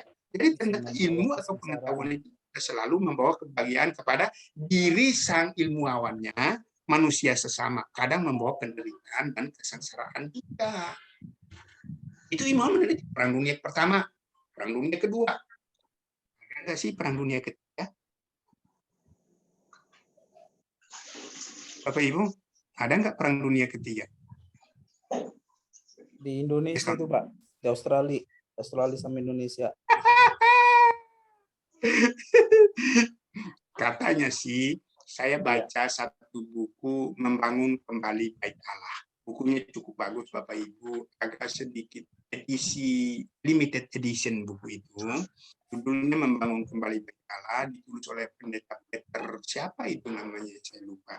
Tapi belum memprediksi begini bahwa akan ada Perang Dunia Ketiga. Tapi Perang Dunia Ketiga itu Pasinuhaji terjadinya dari Yerusalem, dari Israel. Mengapa demikian? Karena ternyata bahwa masjid tersuci nomor 3 di dunia itu dibangun di atas reruntuhan Bait Allah di Yerusalem. Yang namanya Home of the Rock. Ya. Nah, jadi sekarang kalau Bapak Ibu melihat orang Israel melarang orang Palestina sholat di masjid itu karena mereka sedang menggali dari bawah.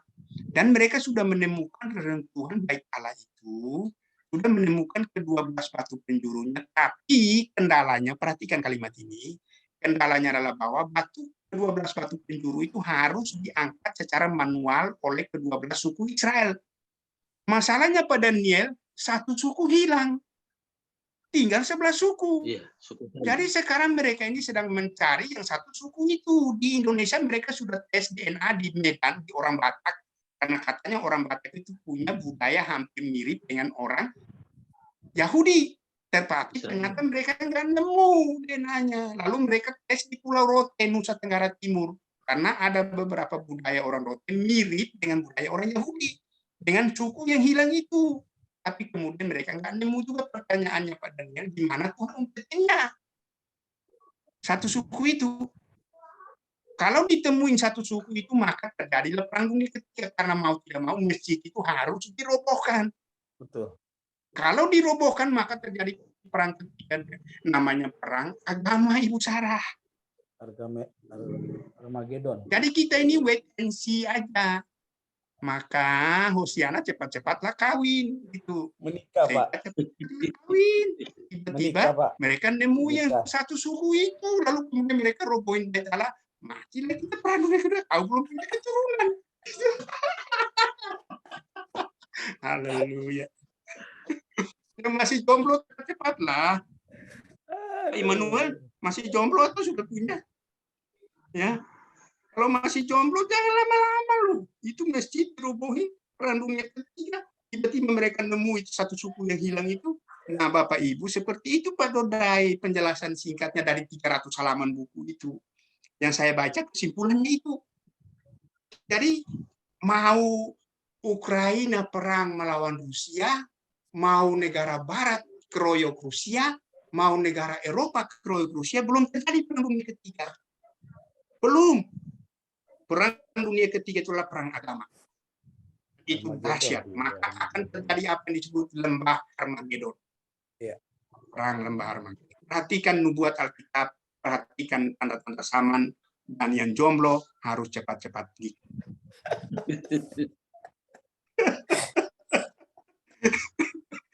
Begitu Bapak Ibu. Oke, nah jadi kita ini betul-betul sedang Makanya Bapak Ibu perhatikan, konstelasi politik, eskalasi politik di Timur Tengah itu ditentukan dari Israel. Mereka sekarang itu melarang orang-orang Palestina sholat di masjid itu. Kenapa? Karena mereka dari bawah, Pak. Mereka sedang bikin lubang di bawah masjid itu.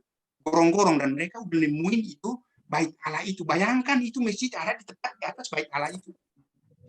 Nah, tinggal mereka nyari satu suku itu, karena 12 batu penjuru itu tidak boleh diangkat dengan alat mesin, harus diangkat oleh kedua belah suku. Right. Nah, yang satu suku ini hilang. Suku apa? Suku apa yang hilang? Suku apa? Suku Dan, Pak. Suku Dan. Nah, suku Dan hilang. Tahu Dan kemana ya? Dan jalan-jalan kemana? Nggak ngerti. Tiba-tiba hilang. Terima kasih, Pak. Daniel. Haleluya, Bapak Ibu. Allah kita adalah Allah yang berkuasa sejarah. Amin. Allah kita adalah Allah yang berdaulat atas sejarah. Dan kalau dia bilang belum saatnya, maka belum saatnya. Tapi kalau dia tiba waktunya, pasti akan terjadi. Amin, Bapak Ibu. Jadi percayalah pada kedaulatan Allah. Dia Allah yang berdaulat atas alam semesta ini. Dia Allah yang berdaulat atas sejarah sebuah bangsa, atas sejarah setiap pribadi, setiap rumah tangga. Don't worry, be happy. Dia Allah yang berdaulat. Amin. Jadi jangan khawatir lah, jangan khawatir, jangan terlalu takut, Hermanus. Jangan terlalu takut, tapi jangan juga kelamaan jomblo, berbahaya jadinya ya. Tunggu waktunya yang datang, Pak. Haleluya. Bapak Ibu, kita lanjut, itu intermezzo ya, supaya kita jangan ngantuk ya. Ya, begitu. Yang jomblo jangan marah. Yang kedua bersifat mendasar, artinya apa? Ilmuwan tidak lagi percaya begitu saja pada ilmu itu benar atau tidak. Lalu kemudian ilmuwan selalu mempertanyakan mengapa ilmu itu dapat disebut benar. Kenapa disebut benar? Nah, saya kan memberikan tugas kepada Bapak Ibu untuk mencari tahu keunikan daripada Yesus Kristus itu. Itu yang mutlak. Bagaimana proses penilaian dilakukan yang didasarkan pada kriteria tertentu dan seterusnya. Kita melihat. Nah, Bapak Ibu ini bersifat mendasar. Yang ketiga itu bersifat spekulatif. Ya, saya sudah jelaskan di depan ya. Jadi ini kita skip. Ya, kita skip. Ya, Bapak Ibu. Nah, saya ini tadi itu lalu itu saya memberikan Bapak Ibu satu tugas, tapi tugas yang tidak formal dalam pengertian Bapak Ibu itu dalam pengertian hubungan dengan ilmu. Ada pertanyaan begini. Ada pertanyaan yang seringkali datang kepada kita bahwa Yesus Kristus itu siapa sih sebenarnya orang ini sesungguhnya? Sampai seluruh dunia membicarakan Yesus Kristus ini. Seluruh dunia membicarakannya selama kurang lebih 2000 tahun. Ada yang membicarakan Yesus dengan penuh rasa kegaguman dan rasa hormat. Namun tidak sedikit juga ada orang yang membicarakannya dengan penuh kebencian dan olok-olokan. Bahkan lebih daripada itu, Bapak Ibu, ada yang berpendapat bahwa Yesus itu tidak pernah ada dalam sejarah. Namun demikian para ahli sejarah seperti misalnya Joseph Flavius, Soterius, Thallus, Pliny the Younger, The Talmud, Rusian, semua mencatat keberadaan Yesus ini. Ada yang berkata bahwa Yesus ini seorang nabi. Ada yang berkata bahwa ia hanya seorang guru. Ada yang beranggapan bahwa Yesus ini seorang kriminal. Dan ada yang mempercayainya sebagai Allah itu sendiri. Yesus dibicarakan lebih dari tokoh agama manapun. Dia dibicarakan lebih daripada Abraham, Musa, Siddhartha Gautama, Muhammad, Konfutsu, dan lain-lain. Yesus dibicarakan lebih daripada filsuf manapun di dunia ini, termasuk Socrates, Plato, Aristoteles, Parmenides, Kierkegaard, Karl Marx, dan lain-lain sebagainya. Yesus dibicarakan lebih daripada ilmuwan manapun, Isaac Newton, Albert Einstein, Carl Linnaeus, Samuel Morse, Louis Pasteur, Alva Edison, dan lain-lain. Yesus juga dibicarakan lebih daripada tokoh yang paling berpengaruh dalam sejarah dunia ini, seperti Alexander Agung, Napoleon Bonaparte, Adolf Hitler, Winston Churchill, dan lain-lain. Menariknya Bapak Ibu, bahwa Yesus ini adalah seorang pemuda dari Nazaret. Anak dalam tanda kutip dari seorang tukang kayu yang sepanjang hidupnya tidak pernah sekalipun melangkahkan kakinya keluar dari negerinya. Sepanjang hidupnya. Tapi Ada juga yang mengatakan bahwa dari umur 19 sampai 29 tahun, Yesus mengembara dan menimba ilmu di wilayah India, Landak dan Tibet dari rahib-rahib Buddha. Masa hidupnya Yesus di dunia ini sangat singkat sekali. Berapa tahun Bapak Ibu? 33 tahun. Dan mati dengan cara yang tragis. Disalibkan bersama kriminal yang lain, namun dia bangkit pada hari ketiga. Yesus tidak pernah menulis buku apapun, tapi ribuan buku ditulis tentang dia. Dia tidak pernah mengarang satu lagu pun, namun jutaan lagu dikarang tentang dia. Dia bukan seorang panglima perang, namun setiap hari di bawah kolong langit ini selalu saja ada yang menyerahkan diri menjadi prajurit, termasuk Bapak Ibu dan saya. Pertanyaannya, siapakah Yesus ini sesungguhnya? Apakah yang membedakan dia dari tokoh yang lain, dari orang-orang yang saya sebutkan itu? Apa perbedaannya Bapak Ibu? Apa keunikannya? Eston memberikan saya jawaban, mengirimkan jawabannya kepada saya. Tapi mohon maaf Pak Eston, itu jawaban mahasiswa semester 1, bahkan mungkin itu jawaban anak SMA. Saya butuh jawaban dari sisi ilmu pengetahuan, bisa rasionalis, bisa kita terima. Filsuf Alkitabiah, filosofis Alkitabiah, dan teologis.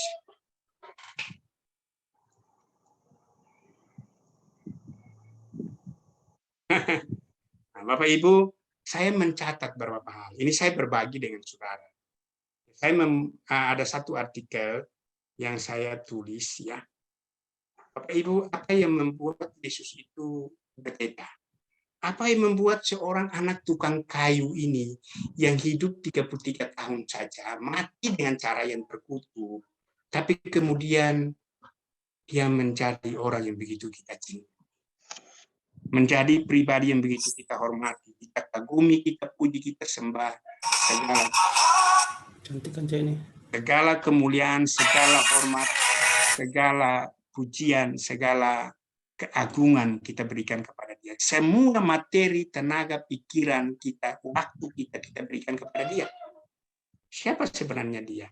Nah, kalau Bapak Ibu memperhatikan, maka ini perhatikan. Ini artikel ini saya share, Bapak Ibu perhatikan ini. Yang pertama, jalan hidup yang sudah dibuatkan. Hal pertama yang membedakan Yesus dari siapapun adalah bahwa seluruh jalan hidupnya telah dinubuatkan sebelumnya di dalam Alkitab maupun Kitab-Ibu. Sekitar 300 nubuatan itu digenapi dengan sempurna. Pertanyaan saya, apakah ada tokoh yang jalan hidupnya sudah dinubuatkan sebelum lahir? Permisi tanya, Pak. Bapak Ibu menemukan ada? Tidak, Pak. Halo, Bapak Ibu. Ada, Pak. Tidak ada ada, enggak? Pak. Itu poin pertama. Jalan hidup sudah dinubuatkan. Pak Slamet, ada amin? Pak Sinuhaji? Pak Sinuhaji menemukan nggak Napoleon Bonaparte, Siddhartha Gautama, Muhammad deh Pak, Muhammad deh. Mohon maaf Muhammad deh. Ada nggak jalan hidupnya sudah dinubuatkan sebelum lahir? Tidak ada, Pak. Tidak ada, Pak. Berarti ini 300 nubuat ini digenapi dengan sempurna. Permisi tanya Bapak Ibu, ya permisi tanya ini saya tulis di terakhir ini permisi tanyanya begini, ya permisi tanyanya begini. Permisi tanya siapa tokoh di dunia ini seluruh jalan hidupnya dari lahir sampai mati bahkan setelah kematian, kebangkitan dan naik ke surga sudah diramalkan ratusan tahun sebelumnya. Abraham tidak, Musa tidak, Buddha tidak, Muhammad tidak, Konghucu tidak, Socrates no, Einstein no. Ya, tidak ada satupun orang di bawah kolong langit ini yang sama seperti Yesus Kristus. Inilah keunikan Yesus, inilah membedakan Yesus. Pak Mamahik, Dr. Ralo, ini tulis tentang ini. Beda Pak, nggak ada. Yang kedua, dia ada sebelum lahir. Pertanyaan ini ada di Yohanes pasal berapa? Yang Yesus tanya kepada Abraham mempersoalkan kebenaran yang memerdekakan. Bapak Ibu masih ingat? Yohanes 8. Kalau Pak Mama, 8. nah dia ada sebelum lahir. Orang Yahudi bilang, kamu umurnya berapa sih? Kok kamu sudah melihat Abraham? Lalu dia bilang, sebelum aku lahir Abraham.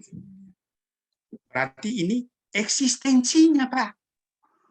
Praeksistensinya itu ya ada sebelum segala sesuatu ada. Ada sebelum dilahirkan. Manual ingat satu, hafal di otak ya, satu, jalan hidupnya sudah dinubuatkan duluan. Ini poinnya saja. Yang kedua, dia ada sebelum dilahirkan. Perhatikan ini. Saya kutip ke yang terakhir. Ya, ini jelas bahwa Yesus sudah ada sebelum dia dilahirkan. Maka Natal itu sebenarnya bukan kata dilahirkan, Pak. Dilahirkan itu sifatnya aktif, pasif. Tapi kalau dia datang, maka saya lebih suka Yesus datang ketimbang Yesus lahir. Jelas bahwa Yesus sudah ada sebelum dia dilahirkan. Itu sebabnya sering berkata, aku datang dan bukan aku lahir. Mengapa demikian? Karena kelahiran adalah sesuatu yang pasif. Maksudnya adalah bahwa tidak ada seorang pun yang minta dilahirkan atau ingin dilahirkan. Namun kedatangan adalah sesuatu yang aktif. Dan keaktifan itu hanya dimungkinkan dengan sebuah keberadaan sebelumnya. Pra-eksistensi. Siapa yang seperti Yesus? Muhammad? Buddha? Konghucu? Tidak ada. Tidak ada. Haleluya. Sama sekali tak berdosa. Tidak ada. Lalu yang ketiga, ya, dilahirkan dengan cara yang Ajaib. ajaib. Ini saya pernah singgung kepada Bapak Ibu. Dengan 4 cara Tuhan menghadirkan manusia di dunia ini. 1, tanpa laki-laki, ketika ya, dan tanpa perempuan, yakni sewaktu dia menciptakan Adam. Dengan laki-laki tanpa perempuan, yaitu ketika menciptakan Hawa. Yang ketiga, dengan laki-laki dan dengan perempuan waktu menciptakan semua, termasuk Adam dan selain Adam dan Hawa. Lalu tanpa laki-laki dengan perempuan, yaitu ketika menghadirkan Yesus ke dalam dunia. Apa yang tidak bisa dilakukan? Lalu yang ketiga, kita cepat, sama sekali tidak berdosa. Sama sekali tidak berdosa. Yesus pernah menantang orang-orang Yahudi. Apakah engkau bisa membuktikan bahwa aku berdosa? Lalu semua, tidak ada satu orang pun yang sanggup menjawab. Tadi Pak Millard Erickson berkata, Yesus itu memang dihukum bukan karena perbuatannya, tapi karena dirinya. Ya. Nah, lalu yang berikutnya, pengajarannya berpusatkan dirinya sendiri. Ya. Egosentris. Ya, kalau kita baca itu seluruhnya tercatat di dalam Injil Yohanes. Ya, Bapak Ibu perhatikan, akulah, aku adalah. Ya, akulah roti hidup, akulah terang dunia, akulah kebangkitan dan hidup, akulah jalan dan kebenaran, akulah pokok anggur, akulah pintu, ya, dan macam-macam sebagainya. Muhammad berkata, aku nabi pemberita jalan. Krishna berkata, aku lihat jalan. Buddha berkata, aku mencari jalan. Konfusius berkata, aku tahu jalan. Para pemikir zaman baru berkata, kita sedang menuju ke jalan itu. Tapi Yesus dengan tegas berkata, I am Akulah jalan kebenaran dan hidup. way. I am the way. Akulah jalan kebenaran dan hidup. Bapak Ibu, ingatnya, akulah jalan kebenaran dan hidup. Itu. Yesus sangat berbeda. Yesus meninggikan dirinya dalam ajarannya, namun herannya adalah bahwa ia dikenal sebagai orang yang sangat rendah hati dan menentang kesombongan dan sikap hati. Tidak ada. Sekalipun pengajarannya bersifat egosentris, berpusat kepada dirinya, tapi dia berkata, aku benci kepada orang yang sombong dan congkak. Ya, lalu berikutnya, menyatakan diri sebagai ini yang membuat dia disalibkan. Menyatakan dirinya sebagai itu Tuhan. Nah, ini dari buku Bapak Ibu bisa membaca buku ini bukan sekedar tukang kayu. Ya, dia memiliki nama-nama ilahi seperti Joshua ini dari kata Yesus, Mahasia dan macam-macam sebanyak Kristus artinya diurapi dan seterusnya ya, dan seterusnya kita melihat itu. Nah, jadi itulah beberapa unsur, beberapa hal yang membuat Sang Kristus itu berbeda dari siapapun, yang membuat dia unik. Jadi Bapak Ibu tidak rugi Anda percaya kepada dia. Amin. Tidak rugi Anda menerima dia sebagai Tuhan dan Juru Selamat. Tidak rugi Anda melayani dia. Tidak rugi Anda memberikan segala sesuatu untuk mengiring dan mengikut dia. 1 Korintus pasal 15 ayat 58. Tetaplah berdiri teguh, cerita jangan goyah. Ya Bapak Ibu ya, upahnya besar di surga. Makanya saya selalu bersuka cita. Daniel, kita tertinggal 5 menit. Daniel silakan. Ya, Bapak Ibu cepat ya, ini, tapi saya ini sangat perlu buat saya. Yang bagaimana, tadi, Pak? iya, yang sangat perlu, sangat penting ini saya harus tahu. Ini Bapak tadi menyandingkan atau membandingkan dengan tokoh-tokoh agama lain yang begitu sensitif tentang saudara kita dengan Muhammad itu, Bapak ini nggak ada yang protes, Pak? Atau sekarang lagi, itu, Pak, satu lagi keunikannya bahwa ia bangkit dari orang mati. Tidak ada orang yang saya lupa tulis itu, tidak, saya lupa memasukkan itu. Satu-satunya yang bangkit dari orang mati. Jadi Pak Daniel begini, Pak Daniel, nanti materinya saya share, saya bagi kepada Bapak Ibu, ya saya kasih di akhir daripada perkuliahan kita. Nah itu Bapak Ibu ingat bahwa itu dalam poin begini Bapak Ibu. Jadi saya itu punya materi apa namanya itu keunikan agama. Jadi ada materi seminar saya itu judulnya Bapak Ibu perhatikan ini saya sering membagikan kepada mahasiswa. Sebenarnya kepada Hermanus juga saya kasih, Vega dan siapa namanya itu Oceane saya kasih, cuma anak-anak ini kelihatannya mereka hilangkan itu. Saya pernah kasih karena saya pernah mengajar etika Kristen sama mereka, misiologi dan saya kasih, tapi mereka tidak terlalu care dengan itu, tidak terlalu perhatian. Nah, saya pernah kasih itu. Jadi di keunikan agama sama angkatannya mereka Oceana, Pak, bukan sama saya. Oceana ya, bukan Herman, sorry Oceana. Nah itu Oceana sudah hilangkan di wajan di dalam dapur situ, jadi udah lupa dia. Ya. Nah begitu. Nah jadi ini keunikan agama Kristen. Topik besarnya itu Pak Butar-Butar sebenarnya tentang soteriologi Kristen. Keunikan agama. Jadi keunikan agama Kristen itu saya membahas ini terutama tentang tipologi tripolar. Tapi tipologi tripolar ini teologi agama-agama. Nah, nanti tokoh utamanya unik, ini Yesus Kristus. Itu saya bahas itu tentang keunikan Kristus. Lalu kemudian yang kedua itu Bapak Ibu, konsep Allahnya unik, Tritunggal. Ini juga kita bahas tuntas. Nah Bapak Ibu, para hamba Tuhan memang sebenarnya ini harus diajarkan di gereja. Karena jemaat masih confused soal ini, masih bingung sebenarnya soal ini. Nah lalu kemudian yang berikut tentang konsep dosanya unik. Nah konsep dosanya unik. Lalu ini konsep dosa ini yang saya ajarkan, ini materinya ini ada banyak, ini berapa slide, banyak sekali ini, ya. Nah ini saya gabung di sini, tapi tentang keunikan Kristus ini saya khusus tokoh utamanya itu saya memang materinya khusus saya minta dari beberapa Tuhan dan kemudian saya gabungkan. Sama dengan satu tentang apa namanya itu konsep akhir zaman. Eskatologinya itu unik, itu yang saya ajarkan kepada jemaat saya tentang intermediate state, masa antara itu saya ajarkan.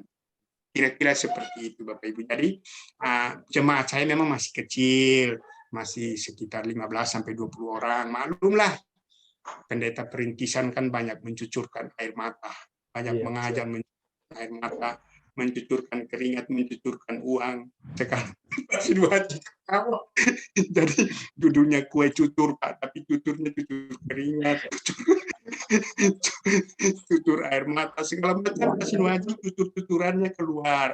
Tapi saya berusaha mengajar jemaat saya, memberi mereka, saya kutip kata pendeta almarhum Yakob Nawai, saya memberi makan mereka dengan skop. Saya nggak memberi mereka makan dengan sendok Pak. Gitu. Jadi saya khotbah itu, kalau saya yang khotbah kadang-kadang 1 jam sampai 1,5 jam, karena saya preaching teach. Tapi kalau saya undang pendeta, kadang-kadang saya bilang 30 menit aja ya, 40 ya. Tapi kalau saya sendiri khotbah, mereka kalau saya khotbah, mereka bilang, wah ini betul-betul mesti makan dulu.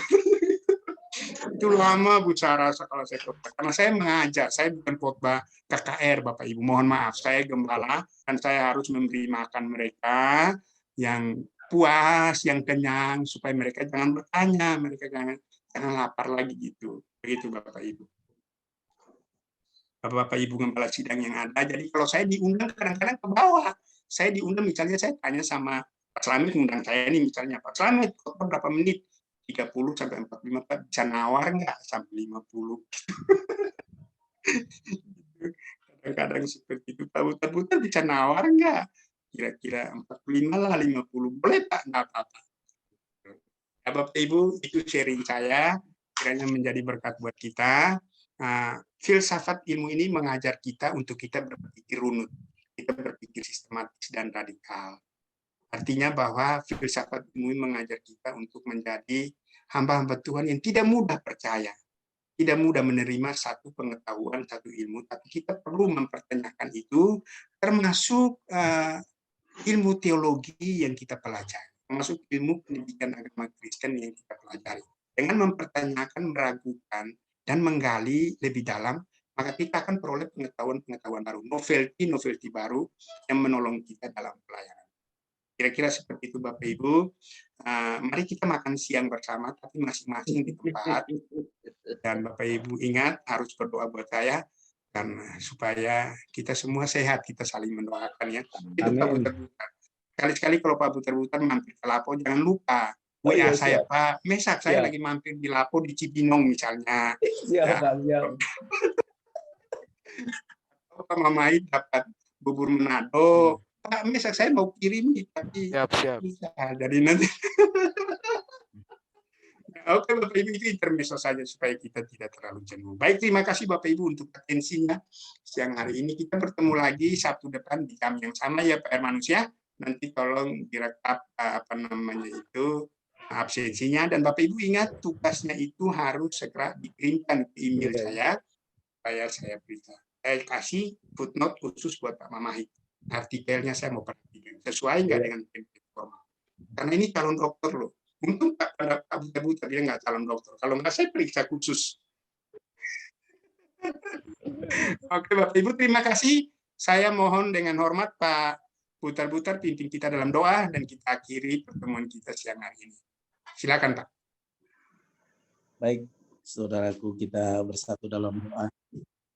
Segala pujian, hormat, syukur, kemuliaan hanya bagi nama Bapa di sorga di dalam nama Yesus. Terima kasih buat siang hari ini Tuhan.